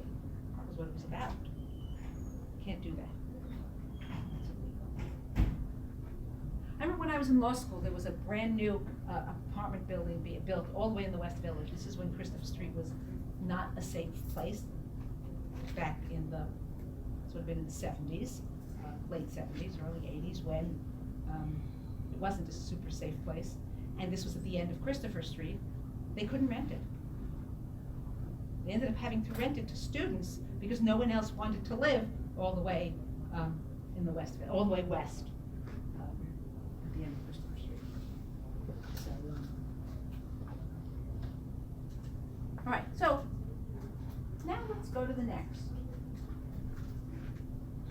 Let's take Airbnb as a free thing. Is Airbnb a permitted use? So I own a house, I own an apartment. I'm a landlord, I have an apartment, and I rent my house, my apartment to someone else on Airbnb. Is that legal? Now, I rented only to one family or one person. Is that legal? Yeah. Why? If you're done. I'm sorry? I was thinking in terms of if you lease space, if you lease an apartment and then you can't lease it out because that you're not actually on the lease. Well, leave that aside. Leave aside what your residential lease might say from a broader Owner. perspective. Let's say, leave aside, let's assume the leases that we're gonna talk about in this are all gonna be silent on that subject. Okay? So, lease has no restrictions. Would it be legal for me to, if I own or an apartment or a house, or rent an apartment or a house, and assume no restrictions in the lease, or lease it to someone else on Airbnb? What do you think? Is it legal or not? Yes. Yes, why? Because it's your property and it's still zoned for the same, you're zoned for the same thing. It's not a hotel, you're just having someone stay for. You're leasing it to like a family and they're Yeah. staying just like you would. What do you think? Well, it's, I mean, obviously you can do what you want. Well, you can't do what you want. You're always limited by zoning. Nobody should ever say it's your property, you can do what you want. That is a wrong answer. Just, I give you that right now. It's your property, doesn't mean you can do what you want. So, Depends on the code. I'm sorry? Doesn't it depend on the code? Yeah, of course, that's the answer to this. It depends on the code. But how and why is the issue? Because a lot of times the code doesn't say. New York City zoning ordinance would not zoning ordinance in New York City would not actually tell you whether you can do that or not. I thought the code doesn't permit hostels. But we're not talking hostels here. Leave aside hostels. And it's much more complicated than the code doesn't permit, because it doesn't actually say. Does it matter how long it stays for?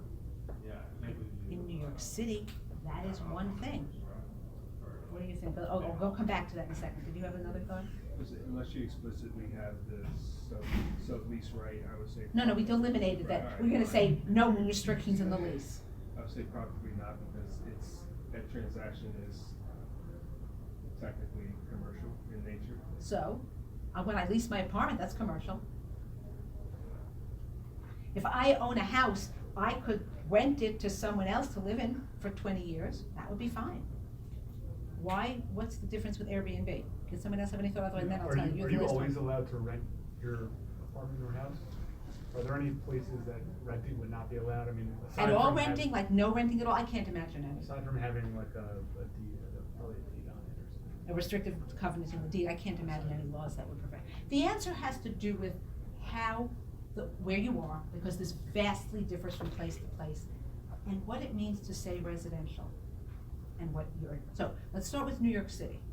New York City, the reason you can't do it, whether you can do it or not, is going to depend on what your C of O says. New York state law, as a result of a building being, a residential building being operated for short-term stay, way before Airbnb, so it was not way before, but before Airbnb, it was 2008 or 9. New York state law separates uses into temporary and permanent. Temporary is less than 30 days. Permanent is longer than 30 days. Residential is defined under the multiple dwelling law in New York City as more than 30 days. Okay? That's also called a Class A occupancy. All right, all these different terms. There's a lot of different related terms. Class B occupancy is temporary or transient. That's less than 30 days. So, if you have a C of O for residential use, you cannot rent out an Airbnb for less than 30 days because that is transient use. Accumulated 30 days or 30 days within the year? 30 days at any point. I can't rent it to anyone for less than 30 days. Oh, Can't do right, it. okay. Now, if my C of O allows for Class B occupancy, which is not permanent, I could. So since most residential buildings except SROs, which I'll talk about in 1 second, are Class A occupancy, any residential use of a multiple dwelling is not allowed. Airbnb in a multiple dwelling is not allowed anywhere in New York City. No, multiple dwelling? Multiple dwelling, right, because the multiple dwelling law only applies to multiple dwellings, more than 3 units. If you're a single dwelling, you could, If- So, if I'm a single family, I own a single family house, or I own a townhouse on the Upper West Side, or I own, right, a single family dwelling, the multiple dwelling law doesn't apply to me. So, in theory, I could rent out my house on Airbnb. Question, how many people could you rent it out at the same time? Well, we go back to, in theory, it's a single family dwelling, a family is not more than 3 unrelated individuals, so in theory, I couldn't rent it out to 5 people. Unless they were married, I don't mean married, related, So, to sum it up, but it's very hard to, that's a harder thing to police, but in New York, for multiple dwellings, it is not allowed. For single family use, you could do it. you can do You it. could probably do it, yeah. That's not where most of the the issues come up. So, in other communities, the courts have looked at the issue this way. And they've looked at it mostly, it's come up in single-family dwellings. And courts have reached different conclusions. Sometimes it depends on the particular state, and sometimes it depends on the actual words of the ordinance. A summer community in Vermont, and somebody rented out, was using their house to rent out to, like people do, right? You buy a house and, you have a house in the Hamptons and you rent it out a week at a time over the summer. So this was something similar, they were renting it out at whatever short-term time they were renting it for. And the question was that allowed? And then there was another case, and I can't remember which case went which way, and there was another case came up in Indiana. Similar situation, renting it out for, and this was renting it out, not like renting it out, Airbnb for a weekend, but renting it out for a month, because these are kind of thing, a month or 2 months over the summer. And the courts in those 2 states reached opposite conclusions. And they reached them in part by looking by the specific words of the ordinance. So the words of the ordinance matter. And in one of the states, and I say this because I just don't remember which court came to which conclusion, the court said that the use under the ordinance is single-family use. What is single-family? Not more than 1 family. Since there's never more than 1 family in the residence, it is permitted to rent out the use, to rent out the house. In the other state, the court said that the issue was residential versus business use. Since it was being rented out on a short-term basis, it was really a business use and not a residential use, and therefore it wasn't permitted. So 2 different conclusions, not simply because they were different, but because the courts had different ordinances to work with. So a lot of what a court does, and depends on you have to really look at the words of the ordinance. Okay, well, let's take a break. Before we take a break, I'm gonna take attendance, this is a good time. Umberto. Sorry, as I told you, I'm not there. Alex. Raphael. Julius. Jennifer. Mary. Here. Kyle. Karen. Here. Joshua. Charles.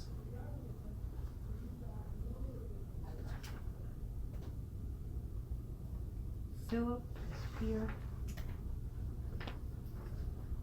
The reason I know his name is because he was in my class for a bit last semester. Brandon. Enmo. Robert. David.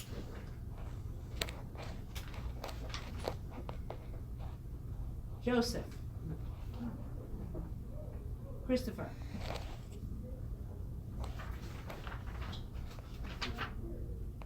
Avi. Zachary. Nicole. No more women, so that would be her out. She may have dropped it because she wasn't even last week either. Okay. Jesse. Oh, I have two Alexes. Before I was asking about Alex Bass, and now I'm asking about Alex Sutt.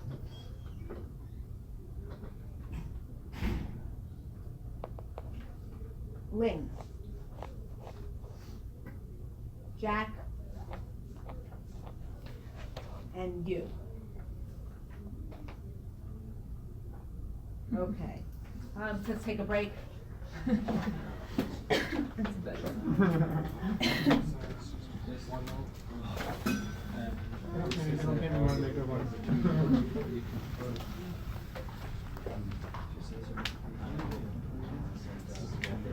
are you? Yes, I did. Your, yes, I did. Didn't I respond to it? I didn't see your response as well. Oh, and then I didn't see yours, but I only saw yours, I thought. And then I didn't see it. I said, say, what for last week? And who figured, right, the neighbors saw this and objected, and they went to the Department of Buildings, and yes, he was trying to use it as a residence. So, what the, City Department of Buildings is they required that a restrictive covenant be recorded against the building to provide that it would really be a hotel. And what did it do? It essentially established certain indicia of a difference between hotels. So what were some of the things? No one could live in this hotel for more than 29 days at a time. Right, because a month is 30 days, so, well, some months are 30 days. You couldn't live in it for more than 29 months at any given time, and you couldn't live in it for more than, stay in it for more than 3 months in a year. Right, so it wasn't just that, right, because otherwise, you live in there for 29 months, 29 days, you leave for 2 days, then you come back. So not more than 3 months a year. There had to be a central registry, right, so everybody who wanted to stay there, you couldn't just keep it for yourself. Every unit had to be listed on the central registry. There had to be common furniture, right, in a hotel. And not everything, right, even a very nice hotel might have different furniture in each room, but there's still some uniformity to it. So there had to be some uniformity, some common furniture. And that was recorded in order to make sure it was in fact a hotel. As a result, by the way, the condo was nobody bought. I think they sold, 5 units or something. It was never, the plan was never declared effective. I think it's just a normal hotel now. It isn't called Suntrust, by the way, anymore. But, if you're going, once you start distinguishing uses, now let's go back. Why does it matter? Why do you need to distinguish uses?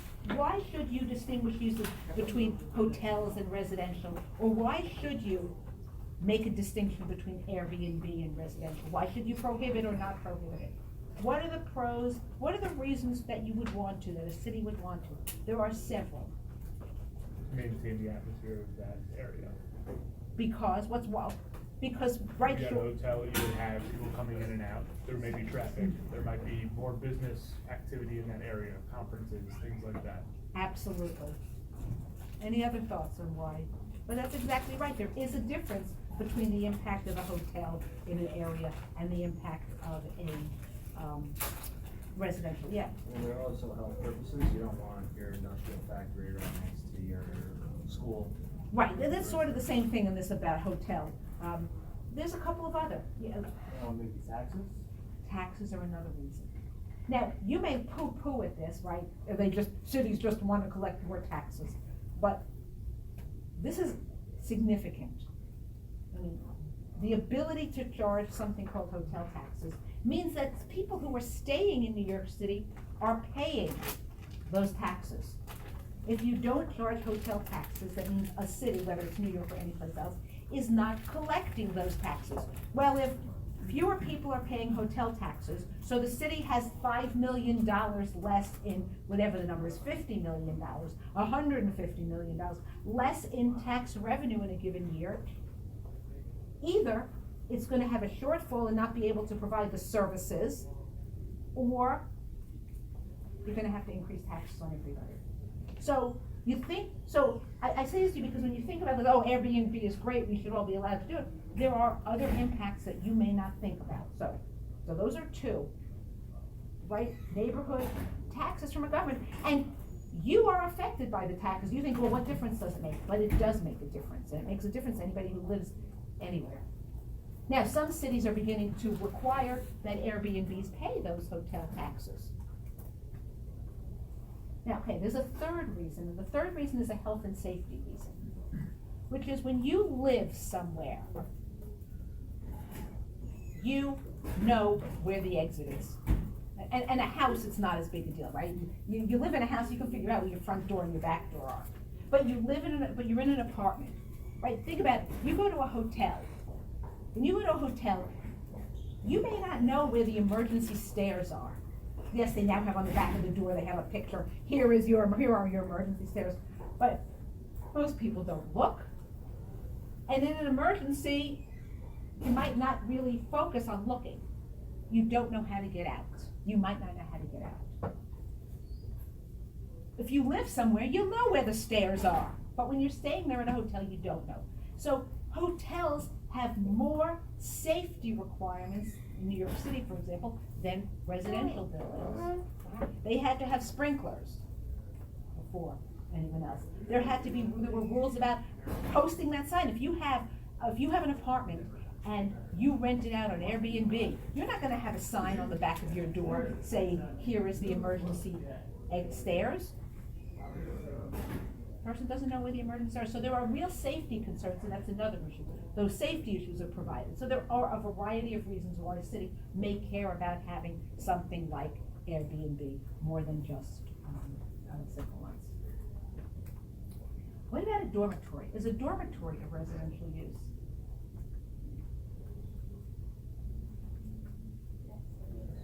Yes. Why? Well, it's meant to live and sleep and, yeah. It seems like a residential use. Isn't it rented? Sorry. Wouldn't it fall into special use group? Well, let's say, the question I'm asking is it a residential use? Right? it's related, but it's not the same. Yeah, Isn't it rented? probably. Doesn't make it residential.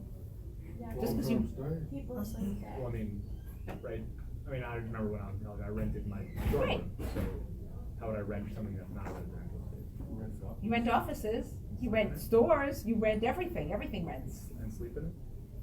I don't know, but the fact that you can rent it doesn't make it residential. Right. That's not the issue, because I can own it, I don't rent it, and it's Right. residential. Wouldn't it be like under the business of a college, like education? But it doesn't answer the question of whether it's residential. No. No, because you think it's a business, it's college. Yeah. Okay, the answer is it would seem to look like, I think it looks residential. To me, if I looked at a dorm, I would say it's residential. And in some cities, a dorm is treated exactly as a residential building. New York City, it's not. It's not treated as a residential building for two reasons.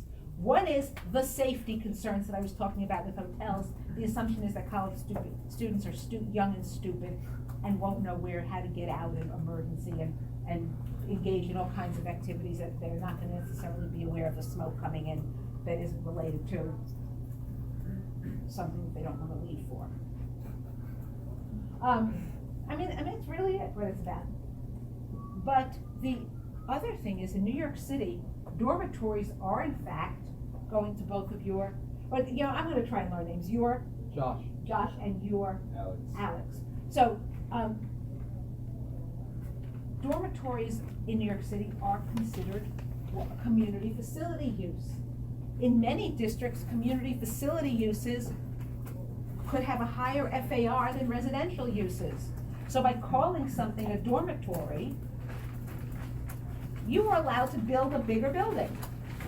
Now, New York City, the building department when a building tried to do that, a building opened on the, tried to open on East, I think it was Sixth Street or somewhere in the East Village. And they tried to get a building permit to build a dormitory. It was not gonna be affiliated with any school, it was just, call it a dormitory. You know, they have always in New York City been, there are sometimes apartment buildings, like I say, when I was in law school, there was this apartment building all the way on the west side where, ended up being rented to students, because nobody else wanted to live there. There was an apartment building on 14th Street that was filled with NYU students, again, just because, the owner was happy renting to students. So, sometimes you have, in New York City, apartment buildings that are almost de facto dorms, because so many students rent them, but they still built under the, residential aegis. Interesting thought, 15 Cliff in the financial district was once student housing, and now it's residential rentals. So if they increased the FAR there, and then they converted it to residential, are there any kind of stipulations? Yeah, that goes into non-conforming use, but the answer is yes, you can't do that if you're overbuilt, unless it was pre-existing non-conforming from pre-61, in which case you could have. It gets more complicated. If it was pre-61. So it was probably like right where it needed to be for FAR. 15 Cliff, I can't believe that 15 Cliff would have been a dormitory pre-61, or residential uses down there. They just weren't. What if they kept part as community facilities? Oh, so let me just go back before we get there. So I don't know the answer to that. It's an interesting question. I don't know. So what did the DOB? It established rules. It had to be either owned by a school, or it had to be leased from not less than 10 years to a school, and there had to be a restrictive covenant placed on the property that restricted it to educational use. So, but if you converted it, if you built a legitimate dormitory, and then after 5 years or 10 years, now the school didn't need it anymore, you couldn't use it all as residential. If you're in a district where the FAR for community facility is higher than residential. But if it meant the same, they could do it. That doesn't matter, yeah. Even if, let's say it didn't meet the same, could they do like a community facility in like a portion of it? That way they change the FAR? Yes, you could. You sure could. So that's like a workaround. Yeah. There's other ways to do it, but you couldn't do entirely. If your FAR for community facility is higher, you couldn't entirely convert it from a dorm to residential. Probably what they did. Amenities. No, that's still residential. Really? It's not considered. It's residential. Amenities are either considered, you can call them accessory uses, that's residential. Okay, so it's difficult, and because of the different impacts in a community, cities do want to regulate them differently. But exactly how it's regulated, what the limits are going to vary city by city.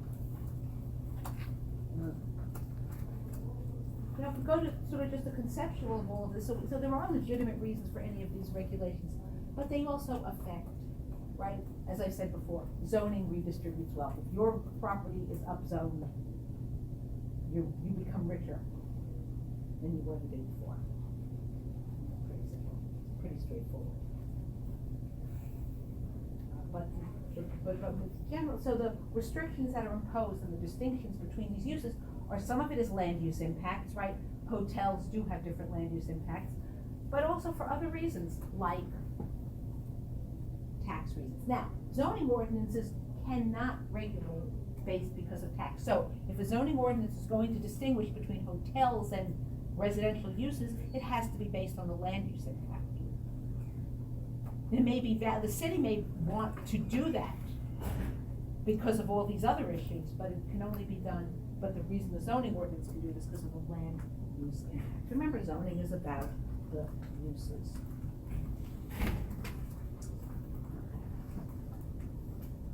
So, any questions about, home occupations? Right, a home occupation is you using your apartment or your house for a non-residential use. Now, you can think of them as accessory uses, and in fact, home occupations are accessory uses, and many ordinances specifically allow for home occupations. But not all businesses can be operated as a home occupation. And was simply an accessory use, let's assume I own a house and I want to open I'm an orthodontist and I want to open an orthodonture business in my basement. I have a normal, single family house, big house, and I open an orthodontist office in my basement. Now, that would be an accessory use, right? It's incidental to, it takes up less space, it's subordinate to, the main use is for me to live in. Maybe it's customary. A lot of people have those kind of doctor's offices or something else in their houses. But it might not be permitted as an accessory use if the ordinance specifically has separate provisions for home occupations. Why wouldn't it be permitted?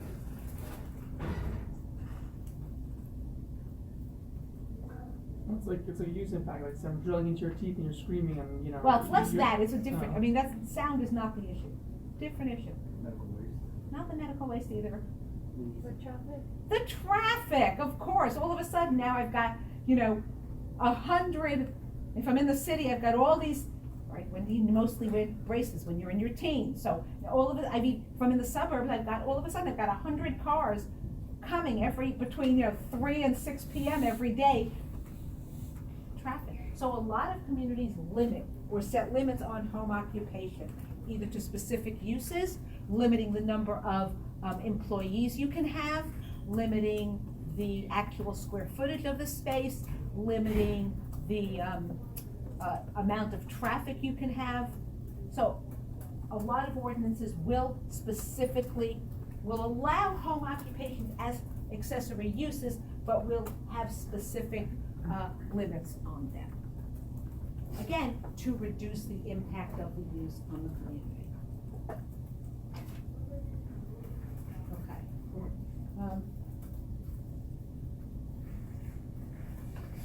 I have this on a slide. You are in the corner, sorry. Jack. Jack? Can you turn off the one closest to you is the one? Think it's on? Yes. Yeah, it's got the light. Okay. Any questions about use? Uses, okay. Let's talk about, what else do zoning ordinances regulate? Bulk, right? They regulate generally you think of, before I get to that, there is one other thing about uses we haven't talked about. And there are two other sort of categories. One that are sort of quasi-use and could be bulk, but are generally use. One are signs. Most zoning ordinances regulate signs, size, and all kinds of other size. Whether they're lit or unlit, dimensions, locations. Those are use regulations. We are not going to talk about sign regulations today. Hopefully you'll have time at the end, the last class, we should have time to talk about it because this is a very different, signs have very different types of limits on them from the Constitution. Freedom of speech issues arise with respect to signs. So we're not going to talk about them today, but most ordinances regulate signs as part of their use regulations. And so keep that in mind, that signs are not, you can't just put any sign on a building. The ordinance is often going to limit what you can do. The other thing that might come with respect to signs is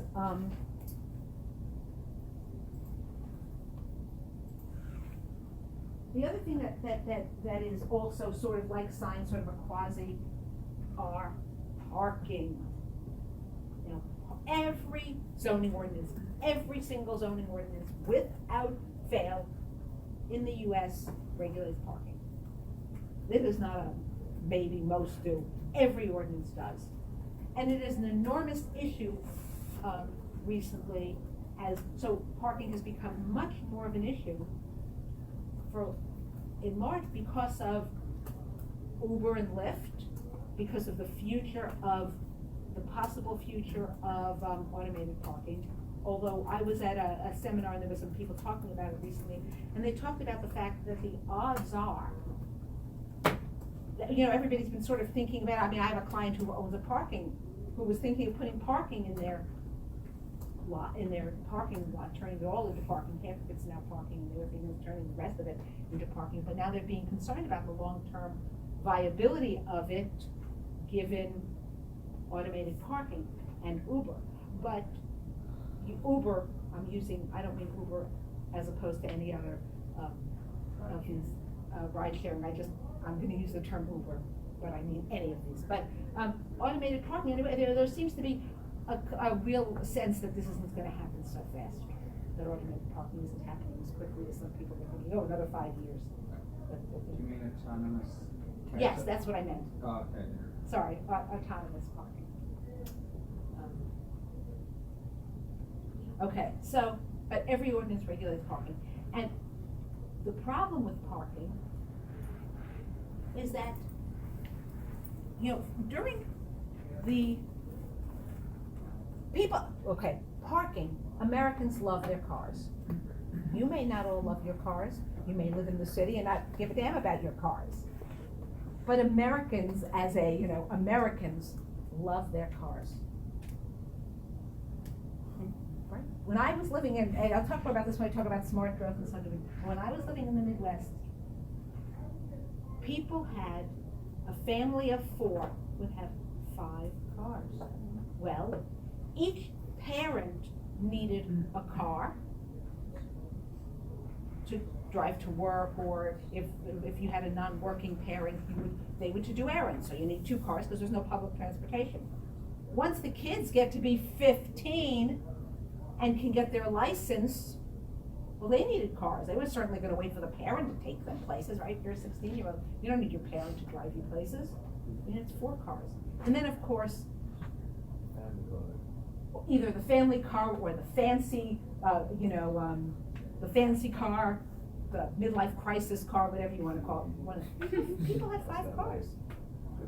I mean, it's crazy, and not a lot, but there were people who did, and Americans love their cars. And so, but the problem is that, particularly in cities, so let's go back. Poorer people cannot, in many places, afford cars, and this is a huge issue. So in a poorer community, or in the parts of a community that have lower income, the studies are very clear, people have fewer cars. But if you're requiring parking spaces, has to be provided even though people don't have the cars. Maybe take a city, New York City, we have lots of public transportation. Yes, there are places that, parts of Queens it's hard to get to, Staten Island it's hard to get to, but in general we have lots of public transportation. But you go to Midwest, Kansas City, downtown, there are parts of Kansas City in the city that had bus service. You couldn't get out to the suburbs without a car. So, all right, but from a land use perspective in terms of parking lots, and most cities require parking in many cases for every single use. And usually it's not, a house doesn't require 1 parking space, probably not 2 parking spaces. Might require a minimum of 1 or 2 parking spaces plus 1 parking space for every additional bedroom over some number. Off-street parking. So all of a sudden you have increased the size of the lot on which your property is being built, which means you've increased the cost of development. So parking requirements are another problem, another limitation, another causation of affordable housing. I would say, another issue with parking is not all of these zoning texts take into consideration complementary uses, where if you have certain within the same building, certain offices are busier at certain times or on the weekends as opposed to the weekdays, and they require you to have your over parking. Exactly, and there is generally, particularly in cities, there's much too much parking being required, but it's there and it's out there. So every ordinance, and outside of a few cities, and certain places would have real public transportation. If the city has no public transportation or doesn't have good public transportation, there are going to be enormous parking requirements that are going to limit everything, certainly the ability to build affordable housing. One other question I have is, I know from a previous development, parking is always an issue. You saw schools, so how does that work where the impact on the school district. We will talk about schools and impacts on infrastructure when we talk about, smart growth and impact fees and some of those other things, and planning. So it'll come up later, but not related to, we're not gonna talk about, it, 'cause it's not a zoning related issue. Okay. But talking about parking and talking, I wanted to go back to something that I started to talk about earlier when I was talking about what were some of the causes of affordable housing. So prior to the sixties, I do wanna just say this, prior to the sixties, a lot of communities didn't have as many limitations, and particularly they had, as I said, they had were more likely to have cumulative zoning than non-cumulative zoning, right? Which meant you could put everything everywhere. Starting in the sixties, this started to change. And one of the things that this changed to was creating huge swaths of a lot of cities as only single-family zoning. I think LA, and my numbers might be wrong in terms of the absolute numbers, but the concept, LA, something like in early 60s, allowed for a density, a maximum of 10 million people. Something like that. Was that Minnesota? Was that, I don't know. After it was rezoned in connection with all of this and created all this, it was reduced to 4 million people. Not million people, but, yes. So, because this is another reason. So the growth in single-family homes has had an enormous impact on the availability of land for other uses. And one of the ways that cities, Minneapolis just did it, one of the ways that cities are responding to that is by decreasing the areas where you can only have single-family housing. Minneapolis new zoning ordinance allows everywhere with single-family, I think everywhere, or in most districts where single-family used to be allowed, they now allow I think up to 3 family uses. Simple as that, and that changed all of a sudden. You've reduced the cost of housing, you allowed for greater production of housing. Sometimes it's very simple. Okay, so parking, signs, bulk. When you think about bulk regulations, what you're really talking about is restrictions on the envelope and location of a building. That's what bulk regulations are. And size, envelope, and location. So and originally, some of the bulk regulations, so I said originally, zoning ordinances, including zoning, were originally adopted primarily to regulate uses, to separate uses so that uses didn't bother, they weren't nuisances to other, industrial uses weren't nuisances to other uses. But bulk regulations developed originally as a way to protect light and air. Right? New York City, we have the wedding cake buildings. Why? To allow more light to get to the streets. Height limits do the same thing, or another way of doing it, do the same thing. So, light and air. Yards allow also for light and air and keep houses apart from each other. So if you have a fire, right? If 2 buildings are next door to each other and there's a fire in one building, the other building is going to be affected. If they're X feet apart, it will take longer for the fire to get from building A to building B. Yes, if you have a wildfire like California's been filled with, it's not going to make much difference. But in a more normal fire situation, one house is on fire, if you're separated from your neighbor, it just takes longer. So there were real health and safety reasons originally for this. Another bulk regulation is density, right? There are density controls. Again, that's health and safety because more people, more congestion. So all of these really develop, all of the sort of the majority of bulk regulations originally came up out of the idea of health and safety. Okay, so let me start with density controls. So density doesn't tell you the maximum size of something. It tells you how many people can live or work within a given space. So for residential uses, there's a few common density controls. One is, the biggest one, and the main one, I should say, is really for residential, is probably maybe the only one, is limiting or relating the number of units, or the number of bedrooms, to the size of the lot. One house per, one house per acre. That's a density control. Now, the problem, of course, with a measurement like one house per acre, or even New York City's 690 square feet per unit, that doesn't tell you anything about how many people are living in it. So I could have one house per acre, and in one house I've got 2 people living, and in the house next door, I've got 20 people living, assuming they'd satisfy those, the family, other requirements. So while they're considered density controls, they're not really density controls. For non-residential uses, you generally have some kind of a square footage requirement. X number of square feet per worker, X number of square feet per business. Could have it per business, although that really, again, isn't the density control. If my store is limited to 2,000 square feet or 5,000 square feet, it doesn't tell me how many people are gonna be in my store. Sometimes it's really a combination of the uses and the controls on size. So density controls, as they tend to be in most places, are generally a relatively poor measure of activity in buildings.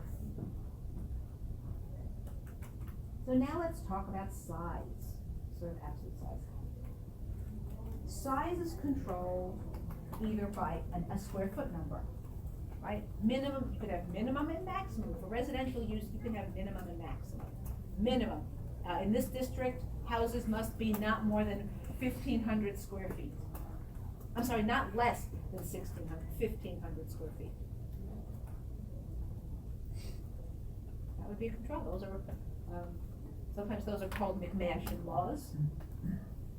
They're also the cause of large lot zoning, which has led to a lot of segregation, and particularly economic segregation, which in turn leads to racial segregation. But, right, you have minimum lot sizes, means you can't, minimum house sizes, minimum square foot size, means you can't build small homes. That means there's gotta be a certain income level associated with it.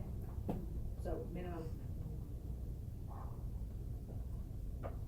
house size, minimum lot size. You can have size you're limiting how much you can build, both by a limit on the absolute size of a building on a lot, and also by minimum lot sizes. If lots have to be 1 acre, you can't build a house except on 1 acre,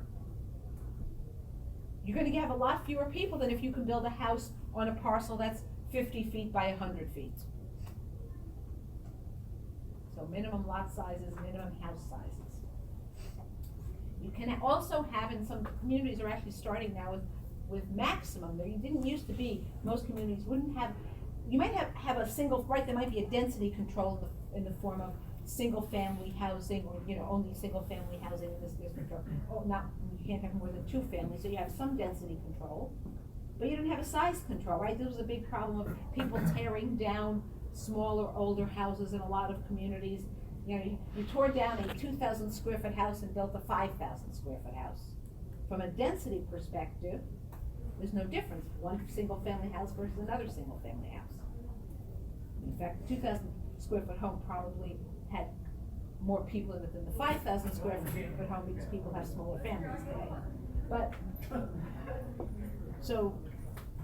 because of that, there are actually communities that have now adopted maximum lot size, maximum house sizes. In this district, you cannot have houses bigger than X square feet. So you can have a limit or a minimum or maximum of an absolute size based on that, or you could have it by, like New York, which is FAR, floor area ratio, and a lot of communities have that too. The floor area ratio relates the size of the building to the size of the lot.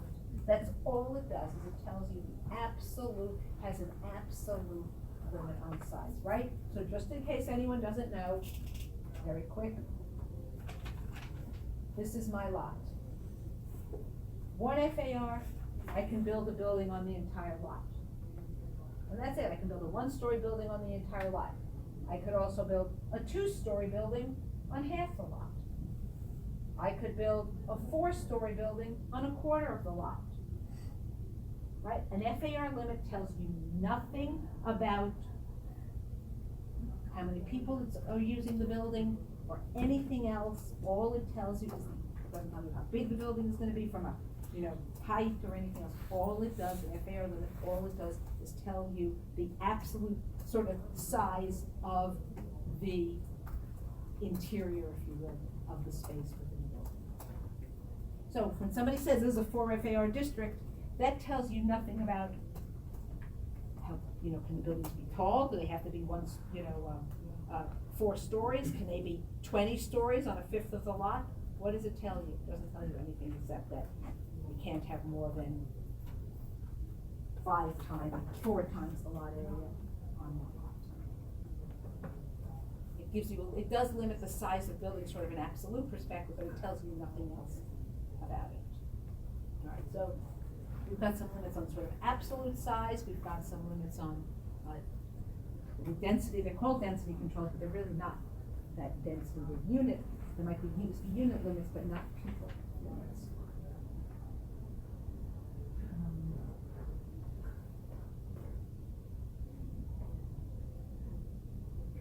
So,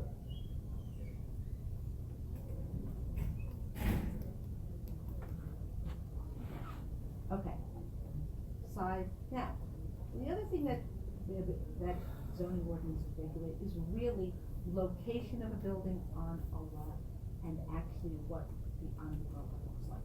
So it's not the FAR that tells me that I can't, that my 4 FAR district, I can't have how big my building is gonna be or where it's gotta be on the lot. It's all of the other bulk controls. Now, so we're talking bulk controls and controls on things like that, not use.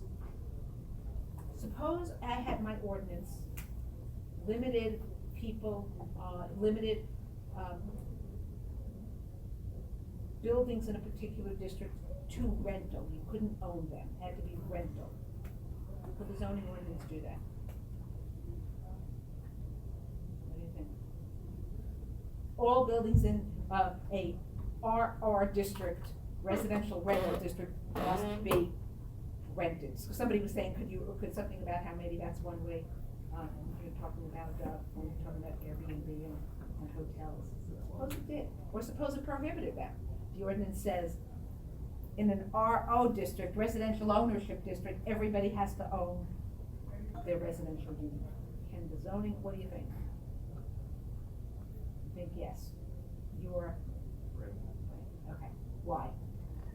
It explicitly states so. Okay, but just because an ordinance says something doesn't mean it's valid, legal, constitutional, legitimate, doesn't mean it's right.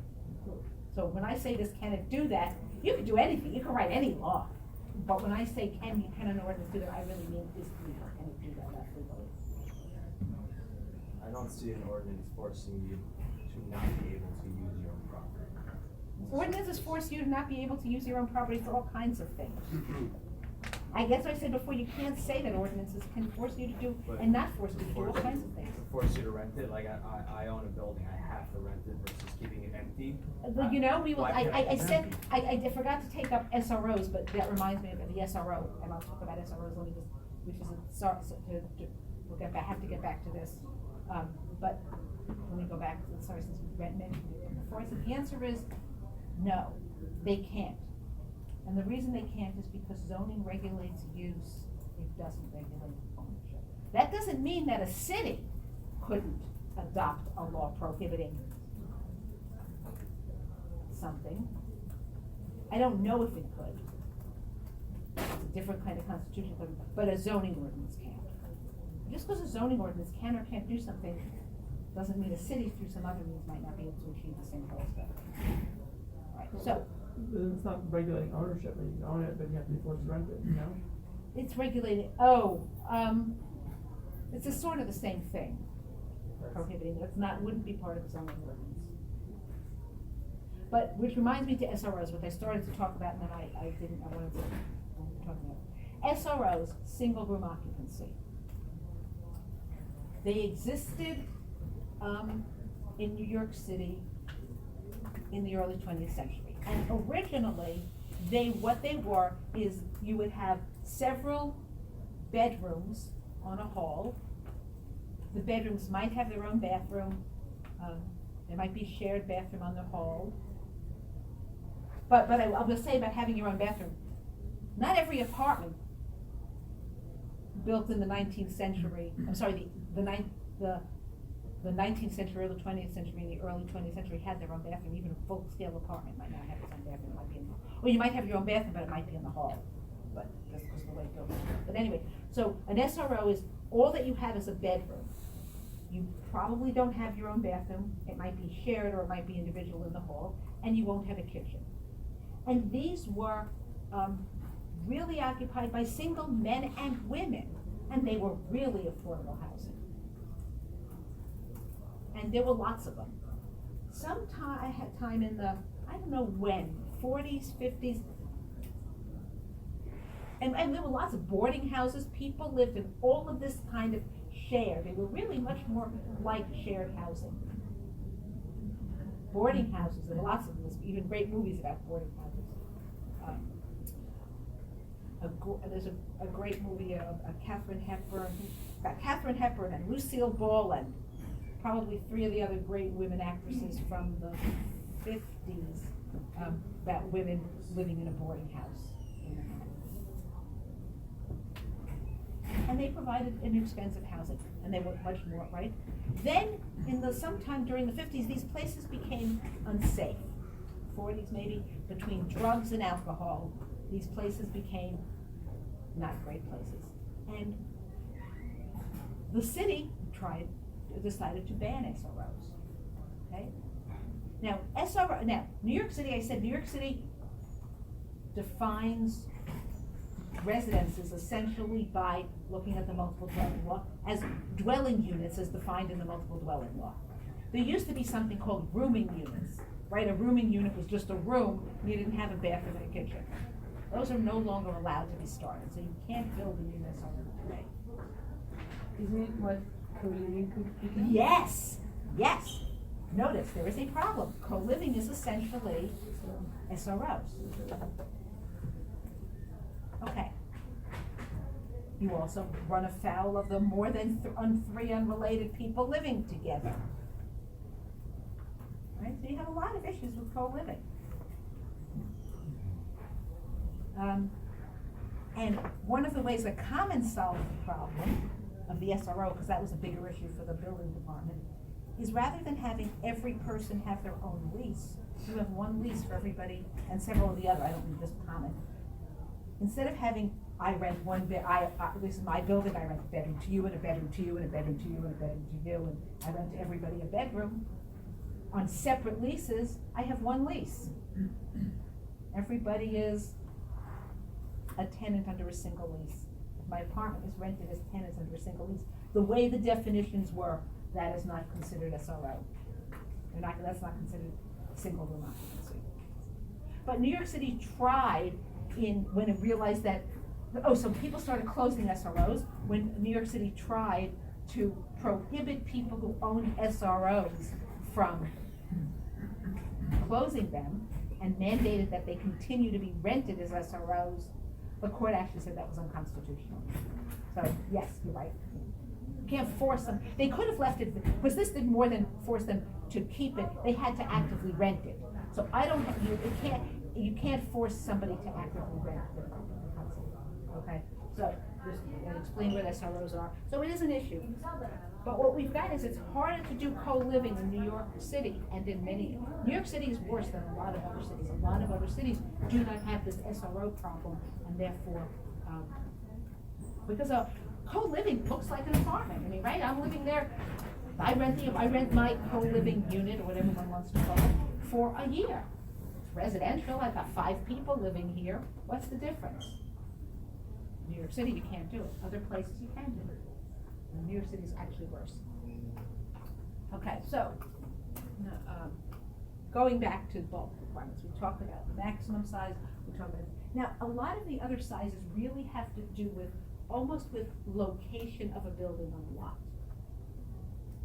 where on the lot is the building located? And how much, not just where, but how much of a lot can I occupancy? And there are a lot of different ways of controlling this. The most basic one are yard requirements. Rear yard, side yard, front yard. All single-family districts everywhere, and all two-family house districts, and all three-family house districts have side yards. And buildings everywhere, even Manhattan, there are yard requirements. Every building in New York City has a yard requirement. Except that in many districts in New York City, certainly all the high-density districts, you either have to provide a side yard of. So every building in New York City has a rear yard requirement. Every building in New York State has a rear yard requirement to keep buildings from abutting buildings in the middle of the block. I thought corner lots don't require yards. Except for New York City corner, you're correct. Within 100 feet of a corner, you don't need a yard. And it's a little more, and it gets more complicated because if you're in a commercial district, you don't need you don't have to need a rear yard in the middle of the lot in certain commercial districts. But generally, most buildings require rear yards. Okay. Now, customary rear yard for residential use is 30 feet. Is between 20 and 30 feet. That's pretty standard nationwide. New York City, we have 30-foot rear yards for residential use and 20-foot rear yards for commercial and manufacturing use. Front yards, I couldn't even begin to give you the standard for front yards. Just how far do you have to be, right? How far do you have to be set back from the street? Not every district has a front yard requirement, right? You want buildings built to the street line, you don't have one. If you want a lot, people to be all set back, you have bigger front yard requirements. Side yard requirements. As I said, every property in New York City has a side yard requirement. And most communities have side yard requirements. New York City, however, in some districts, you either have no side yard, because in commercial density, high density residential districts, you don't have to have a side yard. But if you're not gonna have you don't have to have a side yard. But if you have a side yard, it has to be at least 8 feet wide. Right, so I can't have two buildings. Right, two buildings, there's two lots. I can't build two buildings that are, I couldn't build a building that was 4 feet from the side yard. Why? I don't know why there would be a minimum side yard requirement either. Light, the windows? Not really, because 8 feet isn't giving me a lot of light. Access? I'm sorry? Access for safety, like. Fire egress is one reason, but there's actually it's actually safety related, because if it's listed. Privacy. It's not privacy in the same way, it's really a safety. If it's less than 8 feet, then it's an alley. Think of if you've got a 6-foot space between your building and the next building, somebody could hide there, you're not gonna see them. And hallways only have to be 4 feet wide, so you don't need 8 feet for emergency egress. It's really a safety to not create an alley and not create really other conditions like windows that are much too close. It's not really to give you light in there, because 8 feet isn't really enough to give light in there. It's really for safety, reasons. Now, a lot of single family homes, so you might have side yard requirements, so maybe you have 10 feet side yard requirements on each side. Another way that communities do it is they'll have 2 side yard requirements. They'll have a total side yard requirement of maybe 20 feet or 25 feet, and then they might have a lesser side yard requirement. So you have to have 20 feet of side yard, and no side yard can be less than 8 feet. So I could have 2 10-foot side yards, or an 8 and a 12-foot side yard. Did I hear you correctly? You said every property in NYC has a side yard requirement? Theoretically, or it has no side yard. New York City, in some districts, you have to have a side yard. Another district, it says no side yard is required, but if you have a side yard, then you have a minimum of 8 feet. Okay. So, quick question, so how do you determine what the front of the building is? It's on a corner? On the street. Okay, every zoning ordinance has provisions for corner lots, and depending on, and usually they end up in one of 2 ways. One, You decide which is the front yard, that's where you put your door, your front yard, and then, right, so if this is my corner, let's, Like there are other like non-corner, you know what I mean, there are other like weird well, let's just make it simple. Yeah. Here's my corner lot. So one way it's done is that I say, okay, this is where I want my front yard, then automatically this becomes my rear yard, and these become side yard.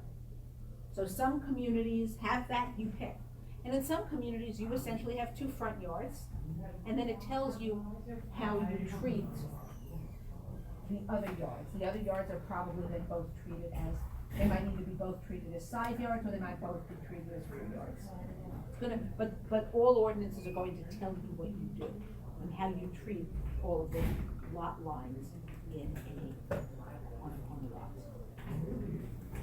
Now, this is all sort of more simplistic, because we can't go through every single different aspect. Now, some places, these are not called, yards. They might be called setback lines. Minimum setbacks, maximum setbacks. It gets you to the same place. Right?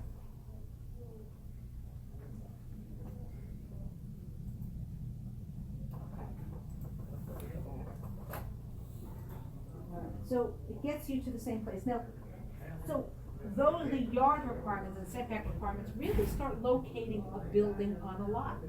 You have to have certain minimum lots, yards, setbacks, locations. Okay, where am I gonna put my building on my lot? So we've started locating my building on the lot. Now there's another way that it could be done in some communities. Rather than, or in addition to those requirements, there could be either what are called, in New York City, we call them lot coverage requirements, but lots of communities call them lot coverage requirements. Okay, so I know that I have to have, these are my minimum yards, but I can't occupy more than 50% of my lot, 40% of my lot. Sometimes those are there. Lot coverage is a way of dealing with flood issues. If a building can't occupy more than 50% of the lot, then maybe the other 50% has to be unpaved, undeveloped. It's now, used to be used, right, it's drained, now got grass, or, right? It is a requirement. I'm sorry? It is a requirement to have drainage on site. What's a requirement? And doesn't every property have some sort of drainage requirement? If it rains, you have. Well, zoning doesn't give you a drainage requirement. Drainage requirements are gonna be in your building code or your sewer code, if there's a separate sewer code or sanitary code. It's got nothing to do with zoning. Zoning though, by having lot coverage. But when I talked about definitions before. The definitions, of course, don't only relate to use, they relate to everything else. So what does lot coverage mean? What is included with lot coverage? Does lot coverage just mean where my building is? Does lot coverage mean what I paved? Does lot coverage mean, what does it mean? You have to go to your definitional section to find out what that means, because lot coverage could mean just the building. Everything else can be, my lot coverage is just the maximum of my principal building. I could have all kinds of other things on my lot that also occupy the lot. In New York City, they call them, in New York City, it's called permitted encumbrances. Every ordinance is you have to look at the ordinance to know what you can do in a yard, what you can do in front of a setback, what you can do. It's not enough just to establish the rules of yard requirements, you have to know what you can do in the yard. It's not enough to say lot coverage, you have to know what you can do there. Okay, so now we've got some placement on the lot. And what else maybe you can put on the lot? You want to put an emergency generator you have a single family house and you want to put an emergency generator in your backyard for your building in case there's a hurricane or flood or something. Well, maybe that emergency generator has to comply with the rear yard standards. Maybe it's not a permitted obstruction in a rear yard. Maybe it is. You won't know unless you look and see what the ordinance say. And older ordinances are less likely to be clear on these kinds of things. Okay, so now you've got your location, now what can you do? Now we have restrictions on height and setback of a building. Again, we talked a little bit about setback before.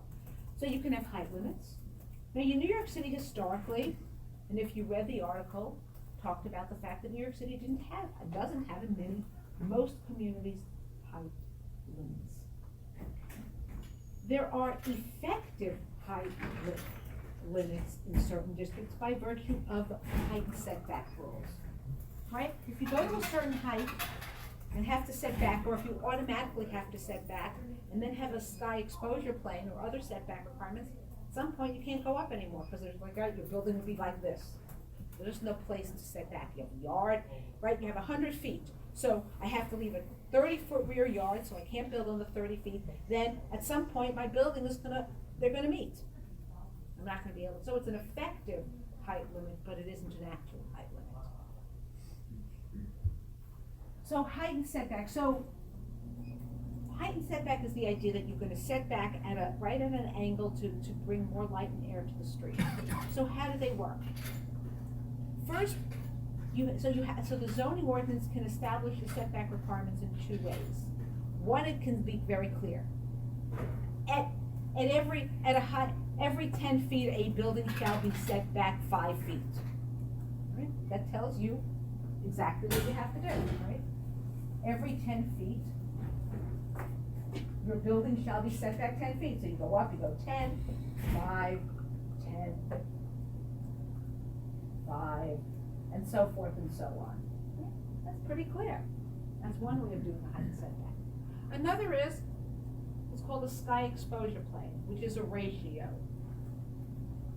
Right? It doesn't tell me that every 10 feet I can go up 5 feet. It tells me that I have a sky exposure plane, the ratio of vertical to horizontal distance. Is base height, like that base? Well, so let me get to that one now. Okay. Is that the same thing as bulk though? Well, all of this is bulk. What's the definition of bulk? All the building? controls on a physical size and location of a building. Envelope, size, location. Just the entire building. The entire building, okay, that's bulk. Okay, now, whether you have a sky exposure plane or specific setback rules, you have to know where particularly if you have a sky exposure plane, you have to know where you start from. Do I start my sky exposure plane at the ground, or do I start it at a height? So a zoning ordinance needs to tell you where you start your measurement. New York City, that measurement starts at different places. It might start at 60 feet. It might start at 45 feet. It might start at 30 feet. It might start at 90 feet or 125 feet. Doesn't mean you have to build. Let's assume that my sky exposure plane starts at 60 feet. Doesn't mean that I have to build a building up to 60 feet. It just means that not later than 60 feet, not higher than 60 feet, I have to set back, either according to a slope or at a specific amount. So you've got to have some place where you're measuring it from. Now, so in New York City, for example, traditional zoning, different district, but essentially, if you built within 10 feet of the street line, so my first setback, my sky exposure plane, began at 60 feet if my building was within 10 feet of the street line. If my building was 20 feet back from the street line, then I didn't have that sky exposure plane beginning at 60 feet because I was already within the slope. So I could go at 20 feet, right? So if this is my property line, that's my property line. And you're gonna have there's gonna be a combination of plan and elevation, but that's my property line. And I am building this building, and I have a requirement that says there's a minimum that at the sky exposure plane of 2.7 to 1, or let's make it begins begins at 60 feet within 10 feet of the street line. So if I'm beginning my street line here, if I'm beginning my building here at the street line, and it's within 60 feet, then at 60 feet, I have to start my building, right? So for every 2.7, what did I say, 3.7 feet I go up, I have to set back 1 foot, right? So I could build like this, or of course I could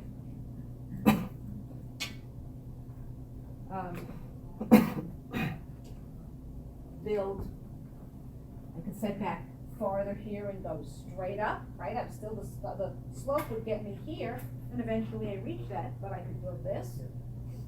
Or I could also build a building that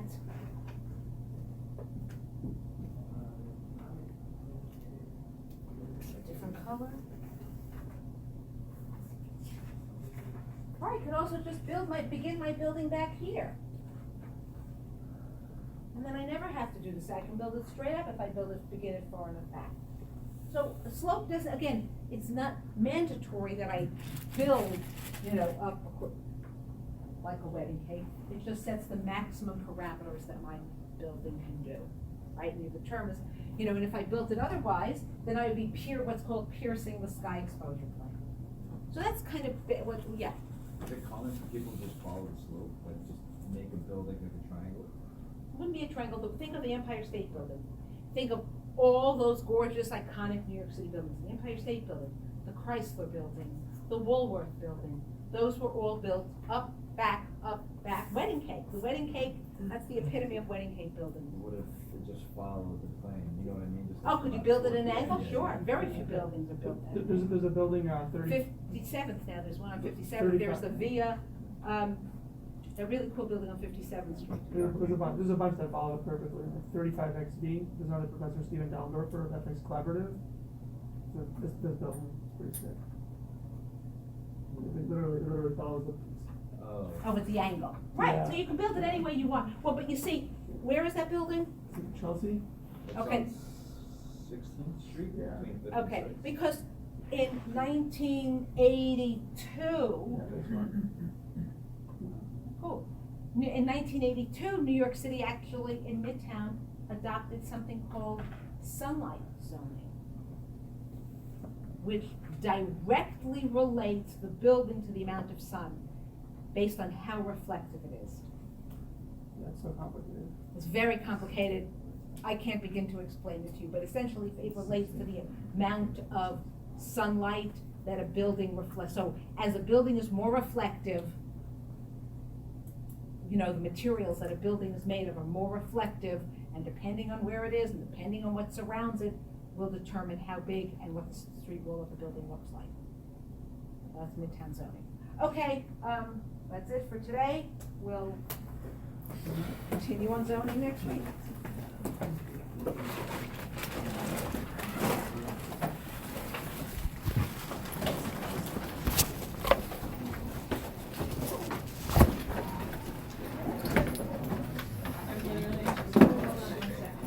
Okay.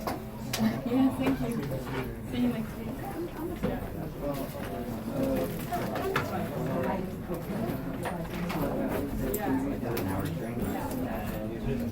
Okay, a building envelope is one aspect.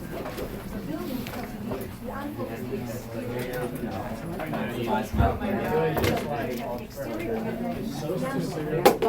But both can also serve, the envelope doesn't have necessarily density. Which is also part of the, you're right, but for most things, envelope is most and also an envelope doesn't tell you where on the lot it has to be, right? It tells you what it is gonna look like, right? The shape of the building. I can maybe The use envelope three is- official steps, Yes. and like the other two, This is my like, envelope. describe it to you. Right? But really, If I that's go what like this, what it looks like. This is the envelope, Instruction. but it doesn't tell me All that- whether my building. No, is so a we're taking straight that line, as it has to be set No, back, I just- so it's I one thought aspect. Moran. I was like, I will not That's say. part of I what think was he's going good, on. I'm learning a lot from this. Okay. From what I saw in your class, you're he's like, everyone says he's the hardest, like in that group, he's the hardest professor in Vermont. Yeah, for sure. I'm trying to learn. You're covering a lot of information. Yours is not quite the same, but it's because it's That's setback essentially gets you to the Because same place. that's like, If I had a setback, minimum setback of 30 feet. I've seen Same topics thing, I have a all yard the of 30 feet, so time. it's all, because I'm saying that yours Soil is and ground just level generally. Yeah. And if you go into those 12 floor buildings, you don't have Jesse, drawings, you're there's a in. setback Yeah. requirement. Okay, so it's just terminology. Yeah, I think I'm not good about that. Thank you. For the, yeah.